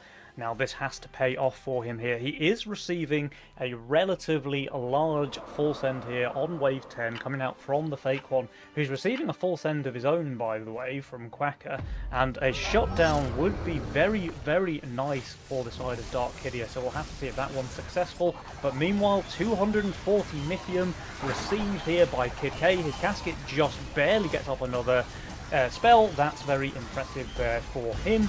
There's the backline Whirlybirds dishing out the deeps while the champion does its thing and tanks a very long time, but still not quite enough. 61% for Kid K, but crucially, a small enough leak from the fake one. It is a shutdown, however, and that is signs of life for Dark Kydius. Absolutely here. We just skipped the 69 for the polls and went straight to 79. Honestly, just a big 10% difference there, really making all the difference. Mm-hmm. Like, we did shrink a little, but I think in the end we're still looking pretty good. Yeah, for sure. Now, there's full resends coming out from everyone here on Wave 11. There's no aggressive spells to speak of. It looks like at least 2 of our players have gone for the economy spell. In fact, there's the third with Kid K. He may come to regret this, however, as the full send comes out from both Pakistan and Fake One. Absolutely. Here, let's see what the fake one can follow this up with. The Hermit is very good into, the AOE of the Violet and the the Sov too, but also the Iron Maiden. So, thankfully we should be able to sneak out a little bit of extra value from those units. Yeah. Pakistan did take the defensive spell there with the Guardian Angel. He just put it on an Antler, which, is not exactly inspiring too much joy, I don't think. But 360 Mythium received. He did also boost those Orchids. Is it going to pay off? I think the Doppelganger's just clapping, right? Easy hold. Okay, never mind. GA Antler confirmed broken. You heard it here first. Meanwhile, Kid K, he leaks to a much smaller send at least. 180 there. Dark Quacker leaking 2. So things going from bad to worse on the side of Dark Kidius. These polls looking very impressive right now. Absolutely, yeah. 6 brutes just being stacked up against the poles, and honestly, not even really a good comparison because now we are watching the Joulsometer just swing so heavily. 93% is yeah, very, my god, this is by far the most one-sided game we've seen so far on the entire stream so far today. I don't think we've ever had Jules so far in favour of one of the teams, but the worst polls, they certainly deserve it right now. They are standing proud, Seto. Absolutely, just standing tall and mighty above the rest. The GA Antler is actually one of the greatest things I've ever seen in my entire life, because before, what we saw on Wave 7 was that Slime Mommy went down and then completely exposed the Doppel. This now allows the Antler to tank, the Slime Mommy to tank, and then the Antler to tank once again, and then the Slime Babies it's brilliant. It's just infinite honestly, looping, right? Absolutely. Now, there was a full resend here onto Kid K, who, with the Sovereign, not exactly phenomenal on 12, but maybe it's just enough with the champion buff. Not quite enough, but a small leak, honestly, is not terrible for them. We might see the Joulsometer swing back in their favour somewhat here. Oh, he even gets one more as well. Perfect. Yeah, very, very juicy here. I am... that's kind of like the best case scenario that they could have possibly asked for here, like just the resend for no reason almost. No, they're still just on 7%. Never mind. Jules is not too happy with Dark Hideous right now. And there is a full send coming out from Pakistan into Dark Quacker, who does just pull a Fatalizer and the Berserker out of his back pocket. And let's see if this is enough for him to hold. Meanwhile, we also have 40 gold spent on boost here for Pakistan. So if Quacker is able to hold here, this may be a glimmer of hope. Absolutely. I mean, that's 40 gold that the Orchids are holding in shurikens, and they're just going to throw that straight away here. Yeah. So Kid K and Dark Quacker, they have very low worker counts. So, if there is a leak here, and it looks like there will be, the long way, even though they saved their Mythium, is not really favouring them. Yeah, one of the downsides to actually saving is if you're behind and you save and you leak and you do all the things wrong. But Kid K... that is actually an impressive Sovereign. Come on. It is, but he's not even able to cover, so they're going to take even more king damage here. And Kid K and Quacker, they cannot afford to save another wave, so here we go. Wave 14. This is their last chance now. This needs to do work. If it doesn't, they might as well just end the game. They do have 1% more chance, though. So Jules is liking something here. You know what I don't like? Mimics. I don't like Mimics. I barely like Mimics on 7. I do not like them on Wave 14. I don't think they have the value. Yeah, I mean, the Pierce is good. He has a lot of Arcane and Swift as well. But I know what you mean. I think like Centaur or something might pack a little bit more punch. Yeah, like we are trying to cut through the arcane tank, and we're not trying to futz about. Yeah. If we survive, maybe that mimic gold will be meaningful, but generally speaking, a little bit of a rough position for us to be in right this second. Well, it has to get some work done here. Kid K and Quacker, they are on a hope and a prayer right now. They need big leaks and they need big king damage. Wait, the Nucleus? The Nucleus? It's only buffing one atom though, that's kind of weird. My goodness. 92% leak for Pakistan, 75 gold shutdown as well. The Nucleus is kind of perfectly tanking though. It is a leak. 100 gold shutdown there for Fake One. Okay. Is it? That was a beautiful leak. It really was, but is it even close to enough to get these guys back in the game?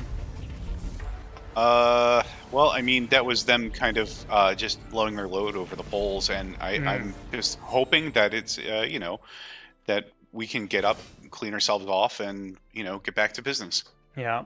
Well, speaking of blowing the load, the Poles are coming back with their own here, with a big send on wave 15. We've got double GK coming out from Fake One. We've got Shaman Bear from Pakistan. They still have 20 seconds worth of Mythium generation as well. Kid K, he's 500 undervalued. Dark Quacker, he's building for wave 16. And I don't know, man. I just don't think they've got what it takes here. Let's find out. They've got a shot. I'm saying there's a chance because that's how you keep it interesting. 720 for Kid K, 660 for Dark Quacker. His pyros are on the wave, and they do honestly kill those little quadrupuses pretty darn quickly. Meanwhile, Kid K, I mean, he has killed the GKs. He is attacking the wave as well. All of the mini quadrupuses are dead in Quacker's lane, but he can never kill the boss. Meanwhile, Kid K, that's 119% leak, and that is game here on wave 15. Worst polls coming out into the series absolutely swinging. Absolutely. And like you can see that they were swinging a little low, but at the same time, just getting out ahead of the races here and doing a wonderful job in that first showing there. Actually, really impressive for considering the start of the game going into this one. The start of the day coming into this game, whereas before they were always on the back foot. This time around, they were almost always just ahead of the game. Yeah, yep. Really impressive showing there. By far the most one-sided game we've seen on the entire stream today. So, fair play there to Pakistan and Fake One. That was a really impressive showing. We'll have to see, will Dark Hideous be able to up their game a bit as we move into game number 2? Because if not, their tournament will end fairly soon, I think. Right, do we have a lobby? Not yet on my screen, so yeah, here we go. There we go. All right, Seto, what do you want to see kind of differently now from Kid K and Dark Quacker? Because it seems the polls had their measure there in game number 1. So one of the things that I legitimately want to see, and because we've seen such a strong showing from it so far today, is the Cartel Fiesta. It was 100% win rate. It always seemed to go well for pretty much anyone who was playing it. Like, okay, yeah, we had the occasional bad leak here or there where, I should have covered when I didn't. But we saw the polls earlier, actually. The Fake One overbuilt on Wave 6 that one game, and it turned out to be exactly the right call, exactly what they needed to be able to help propel his teammate, like he wasn't dragging him down on that particular weak wave. He was building them up, which I thought was very impressive. So good players. I want to see Cartel Fiesta, and I want to see Kid K and Quacker get out ahead early like they were at the start of the day. Absolutely. All right, we'll have to see if the players are able to pull it off, or will the polls just clean sweep here with a 2-0? I'm not sure. I'm kind of worried, honestly, for Kid K and Quacker after that game number 1, because the polls just seemed way more on their game in that one. Compared to the series that we saw at the start of the day. Are the Dark Quacker team just getting fatigued? It's been a long day, right? So they can start to make those mistakes that maybe they weren't making at the start of the day. The polls, though, they are absolutely strong right now, so we'll have to see. Because here it is, guys, game number 2. Remember, Kid K and Quacker, they need to win this one to to have a chance of staying in the tournament. So let's go. Game 2.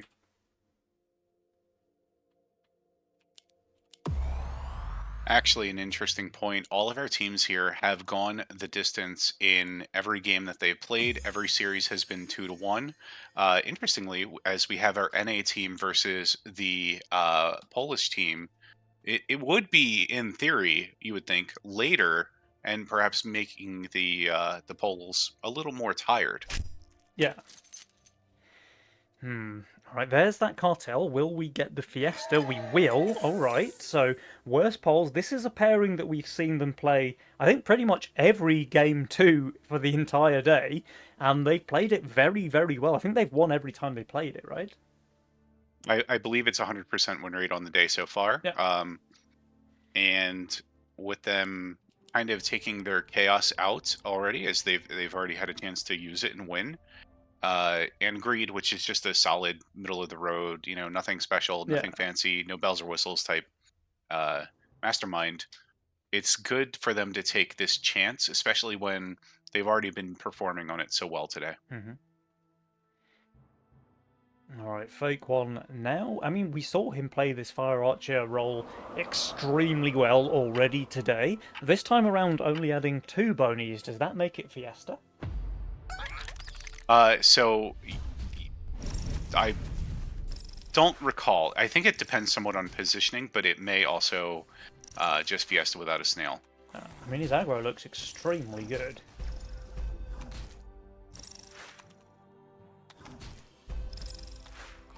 All right, Polska. Polska Garon.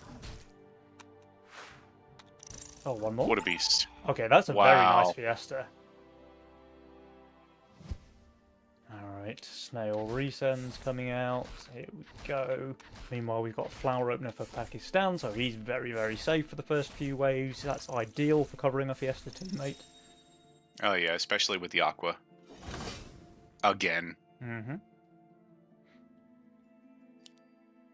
And Fake One is actually going for a 40 send here into the Priestess. Kid K, okay, never mind. Kid K did actually drop the Ranger, but then thought better of it and pushed a Worker instead. I think the Priestess does leak to a double Snail Seto.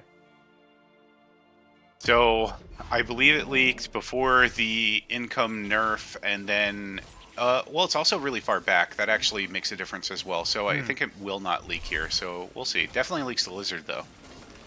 Well, let's see. Its spell does run out. I think it's not going to get another one. That is a 50% leak there for Kid. It's a 58% leak for Fake One as well, but he's Fiesta, so he kind of doesn't mind the leak nearly as much as Kid K does. That is absolutely correct. And I mean, worst case scenario here, the Flower lets a couple low HP creeps through. But honestly, as Fiesta, we're feeling very okay with that. This is all King's job anyway. Yep. You do not want to leak as not Fiesta. Well, here comes the Spice already, Seto. It's wave number 3, and Robert is already time to make his debut. Yeah, great call here. And honestly, the Fake One, Pocky kind of sniffing it out a little bit. Like, he didn't have to build this poly. The poly kind of doesn't really do anything here for him, but going to throw it out there for just that little bit of extra magic damage. Yeah. I mean, the poly one-shots the snail, right? Oh, there it goes. It's very nearly. It's already still alive. There we go. And the Flower is able to not clear the wave. Robert doing work there. 41% lead for Pakistan. But with the second Fire Archer, this time it's Fiesta teammates' turn to cover. Let's go. They have been doing this all day, just reading each other's builds so well and communicating. I am so pleased to see it. Yeah. I mean, he even full covers, right? And, maybe Robert wins the 1v1. He does, okay.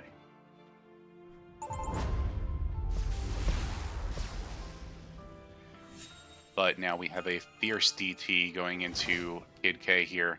Very spooky. Now he gets to add those ranges. I think he should be pretty fine. Quacker, I mean, he has the Nightmare. He's completely fine. Never mind. The Fiend, though, into Fake One. I mean, Fake One has 9 workers, Seto. Can you believe it? So as a matter of fact, thankfully I can, because again, like, so this build that Fake One is building has just extraordinary depth. Like it can do all kinds of things. It can Hmm. be a great shifting unit tool here. Yes, look at the splitting. It can be a great psych type build here. We're okay with this. We kill even more. Is he just getting a perfect Fiesta again? He really 33% is. against a 60 cent? What a beast! It's so unfair. He just has too many options. Yeah. And that with he's 10 workers now, Seto. This game is really going in favour of the Poles already. Yeah, the damage that we've taken on our king is so non-relevant. Yeah. It's not like our opponents really got any money from king damage, as the early king isn't worth any money. Hmm. Uh, we are only 9% down. I mean, the fake one is probably really up, so he's gotten 32 Fiesta gold and lost probably a minimal amount. I can't really see. There's something over it. So we are very happy with the way the game is going so far. However, oh, just kidding. Never mind. No point. Yeah, there is a full send coming out from both Quacker and Fake One. It is matching send of Brute and Robert each, and the Fire Archer survives. That's very, very juicy for him, but the one in the split goes down quite quickly, actually. So this is going to be a decent leak here for Fake One. Let's check up on Kid K. That's a decent leak as well, 61%, 69 for Fake One, very nice. And let's see how the teammates are able to cover. Looks like it can be a pretty full hold, honestly, from Pakistan. And, well, likewise from Dark Quacker. So, very little king damage to be done. Oh, but wait. Is Pakistan just going to get a Mimic on wave 6? It's close. Oh, it's Oh my 158, goodness. 159, No. 160. Uh-oh. Quacker. How are you going to deal with a Mimic on the 6th wave, my friend? Another Nightmare will do really good work, but the Mimic is going to absolutely have a field day on all those seedlings. Yeah. And just do great damage. The Green Devil, not a good taker of damage or damage source for the Mimic. Hmm. The only thing that can kill the Mimic is the Nightmares, and they get pierced right through as well. Yeah. I mean, Nightmares are glass cannons, right? And he just doesn't have that much tank value in front of them to keep them alive. Mimic has already dealt with the split. It's now back over on the left. The Nightmares are exposed. And Quacker is going to be leaking heavily here. And what's more, the Mimic is getting 12 gold to boot. So that's a 96% leak there for Quacker. Kid K, I mean, sure, he's holding the income send. But he ain't covering anything in the mid. No, perfect. Oh my goodness, the Slime Mommies all pop. Mm-hmm. Yeah, so that's even Wow. full cover there from Fake One, and +3 gold on the Mimic, so 15 in total. And worst polls are looking better and better by the minute. Absolutely. They have shown up. There is no fluff in their build whatsoever. They are doing a great job here. Absolutely. Now, there is once again a full Mythium resend. It's going to be double brutes from both Pakistan and Fake One. And Fake One, I think, can even add another 40 on top. Kid K playing it very safe, though. So he has got their number this time, it seems. Getting the full canopy here should be okay for him. Quacker, meanwhile, with a double Nightmare.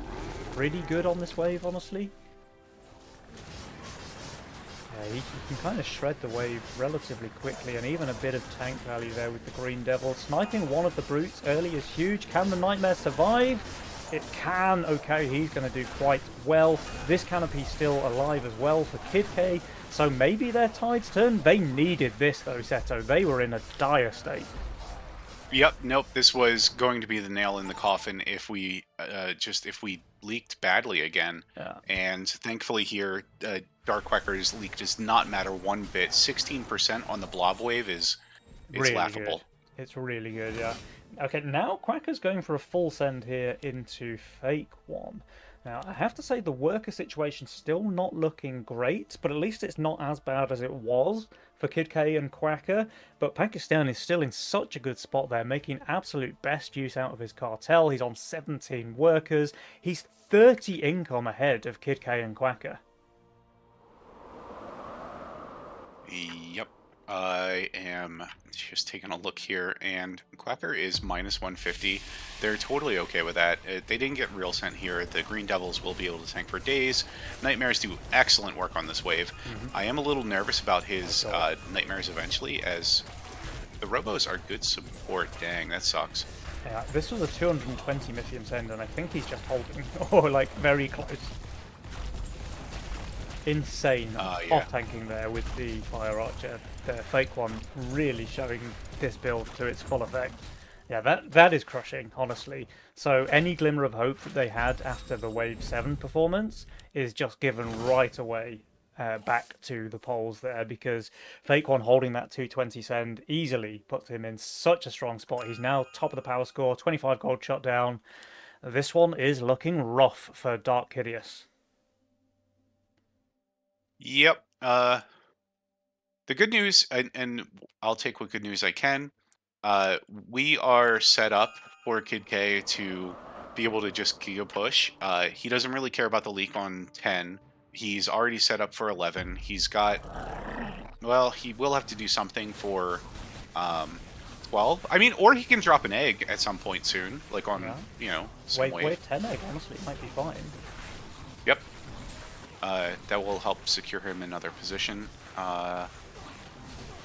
I think his next bunch of waves look pretty good. Yeah. Oh, it looks like they're going for a full send, at least on Kid K.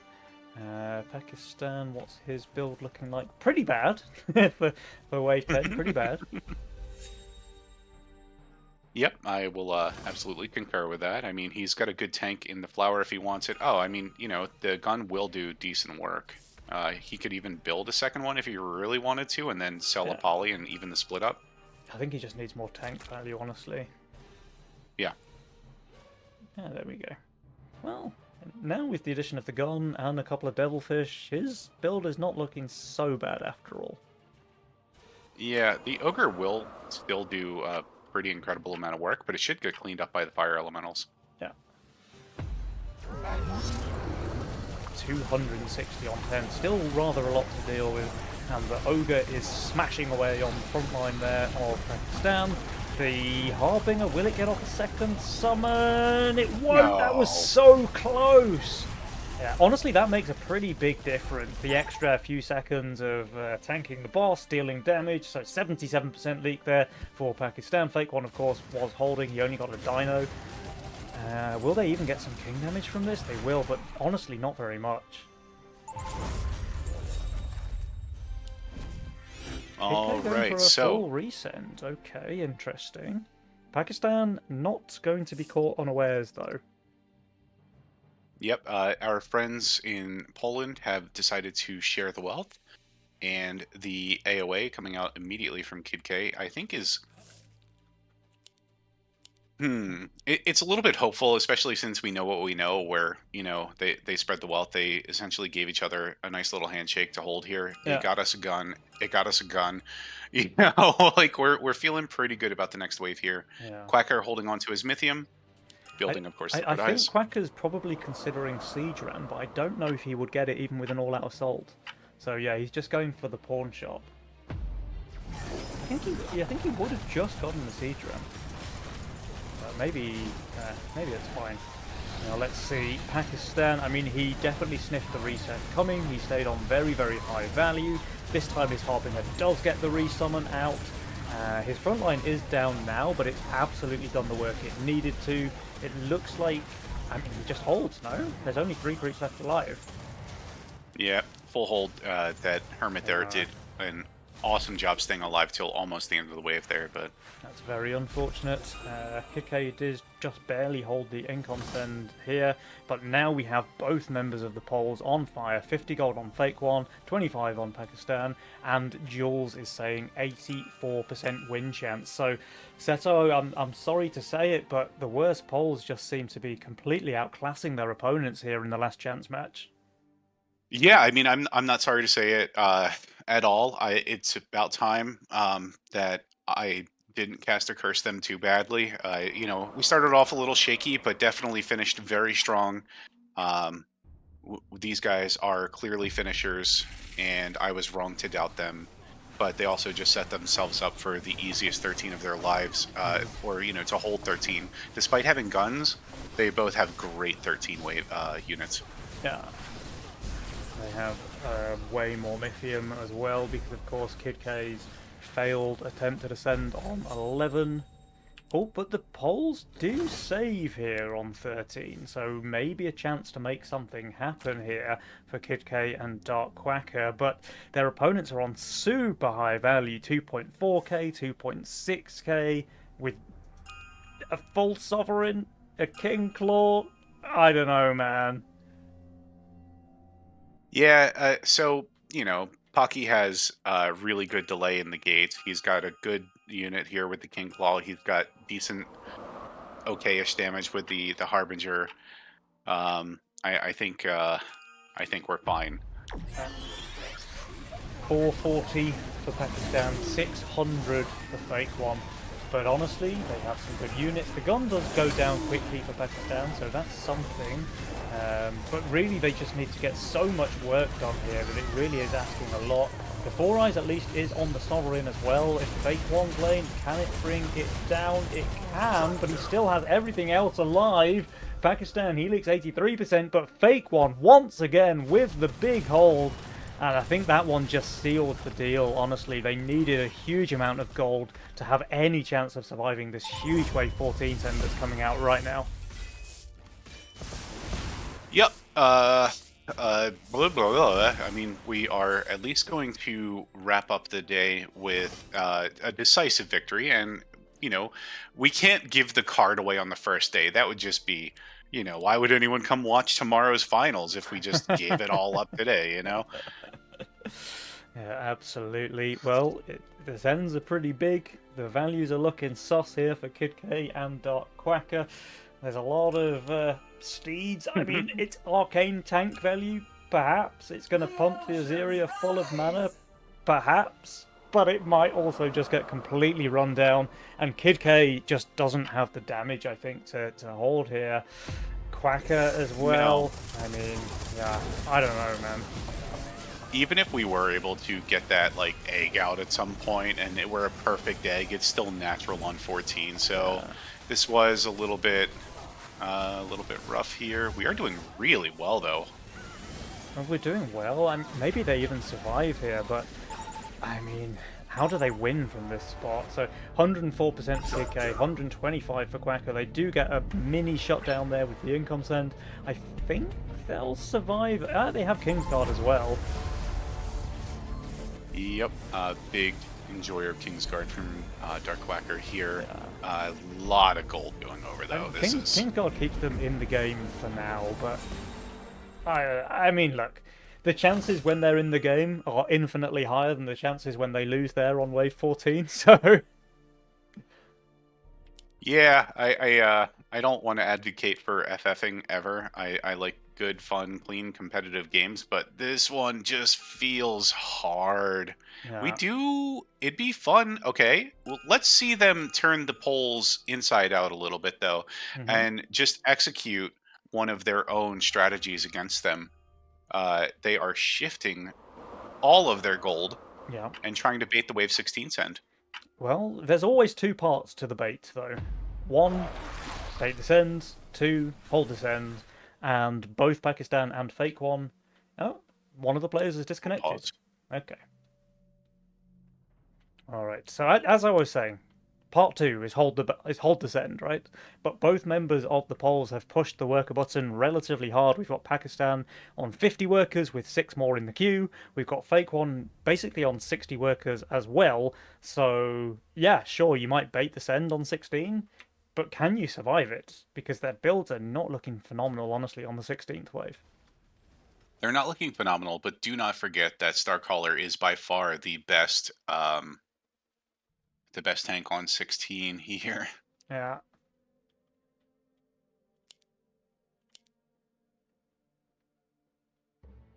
So anyway,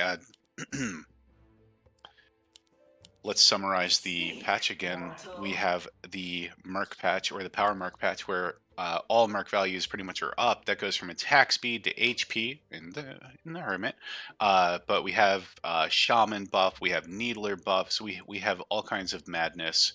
Um, we have the catapult getting ignored. I feel like for the first time in a while, Yeah. we didn't see a lot of it today, which is a shame. I would have loved to have seen more catapult because I had talking points about it.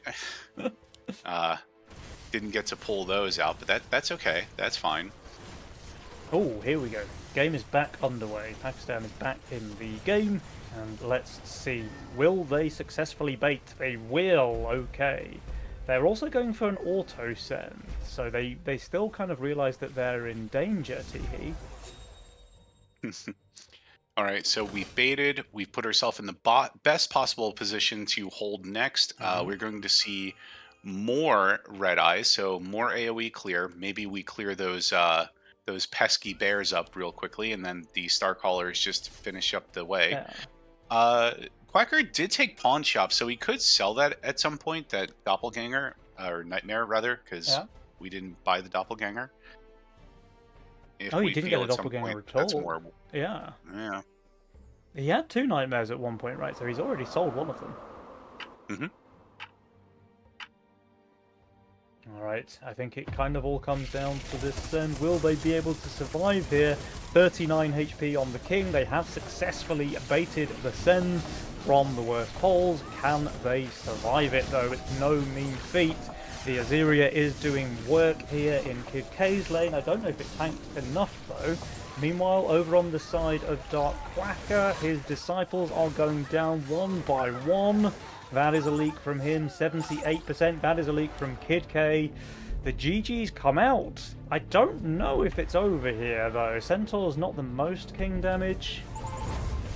No, but Four Eyes does well until it goes away immediately. Yes, Yeah, no, this but it's game. just Centaurs left. Oh man, Kid K and Quack are really doing a great job here of keeping us in suspense. Yeah. What's their out, though? Like, they have... Well, they have pretty good Wave 20 builds, honestly, for Dark Quacker and Kid K, whereas Fake One and Pakistan kind of don't. So maybe Wave 20's an angle? Wave 20 is an angle. Quacker has the boar, he has the star collar, he has the robot, Skybot boy. There's a chance. It's a small chance, but Quacker seems to be baiting the send again, maybe. Could Yeah, be but a does he little bit need to risky bait the here. send when Kid K has two eggs on the field, you know? So right, that would be the thing you probably don't want to do. Yeah. Oh no, his Aziria goes down. His Aziria is... I mean, it tanks. Kind It of did tank, optimally, but honestly, but he needs to protect it better on 18. I think that's just a warning sign for him. Like, hey, give me just a little something. I am awesome with all these steeds, but I need just a little bit more love. Alright, Do we? and there is no send coming out, so Kid K should get those double eggs at least, so that's something. The shutdowns are immense though, 97% win probability for the worst polls. Yep, but that's still 3% that Quacker and Kid K have to use to their advantage. We did sell our Doppel in favor of another one of these bony, tanky boys. They Oh, are anticipating the send here, Quacker, I think. yeah. I mean, the things are great on 18, they're garbage on 19, and the send is not coming here. Correct. Starcaller is awesome as long as it has time to be awesome. We are looking pretty good here. Kid K saving the one Aziria, killing the other, but that's okay. They will have the eggs for next, The and full they send is definitely coming hold out here. though, so the polls have pulled the trigger. Kid K and Quacker, what is your game plan? They full send as well. Okay. I mean, Pakistan, he's going to be about 1,000 on the value. Fake One, though, he's basically on value, so that's pretty good show there from him.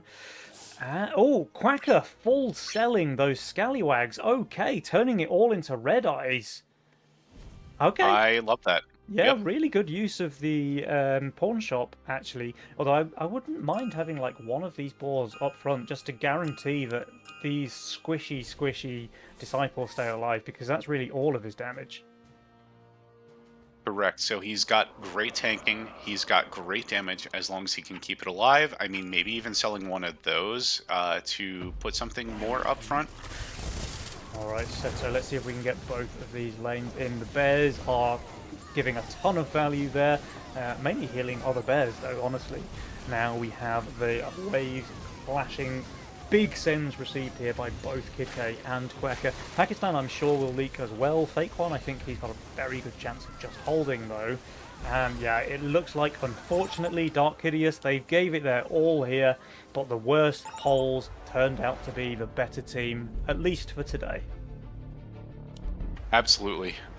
Really good showing here. I do not want to take anything away from Kid K's resurgence into this Nova Cup. I think he did a really, really great job. He was Hmm. always the leader on his team. So clearly he's still got it. You know, he's still got the chutzpah, the know-how, all that stuff. Yeah.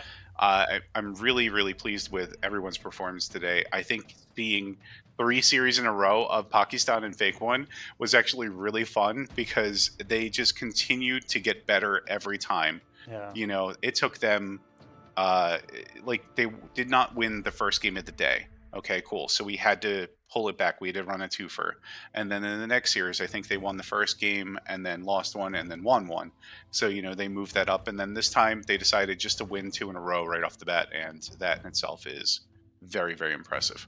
Yeah, really good performance from the Poles indeed, showing that they are growers rather than showers, and we really saw that growth during the few series that we got the pleasure of watching them today. And I'm really pleased that those guys have made it through to the semi-finals. I think, like I said at the top of the cast, I'd have loved to see Kid K, my boy, getting into the semis, but it wasn't to be this time, and I'm absolutely not disappointed to see Fake One and Pakistan taking that spot, because I mean they deserved it. They played really well today, especially in the last chance match that we've just seen. They just outperformed their opponents. I think it's fair to say. You know, the first series between these teams was way closer. I don't know what happened. I don't know if the Poles just stepped up their game, perhaps, but they made that 2-0 look honestly quite easy. It was quite one-sided.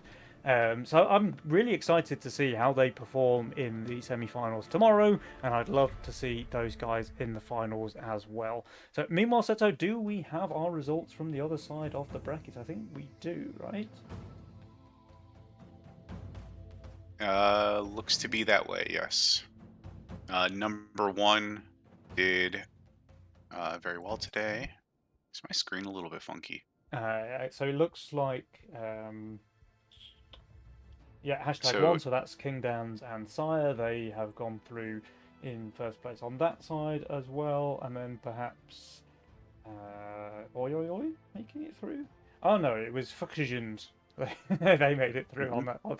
They made it through in the first semi-final spot. So that's Fine and Ashton and King Dans and Sire making it through from the other side of the bracket. So there's our results, guys. We've got hashtag one. We've got the worst polls. We've got Fuxijund, and we've got remind me the name. It's Where Are Our Norwegians, of course. So of it should be course. pretty exciting day tomorrow, guys. So make sure you're back in time for that. Just want to say the usual thank yous. A massive shout out to my lovely co-caster Seto. It's been an absolute pleasure, my dude. Thank you for joining me today.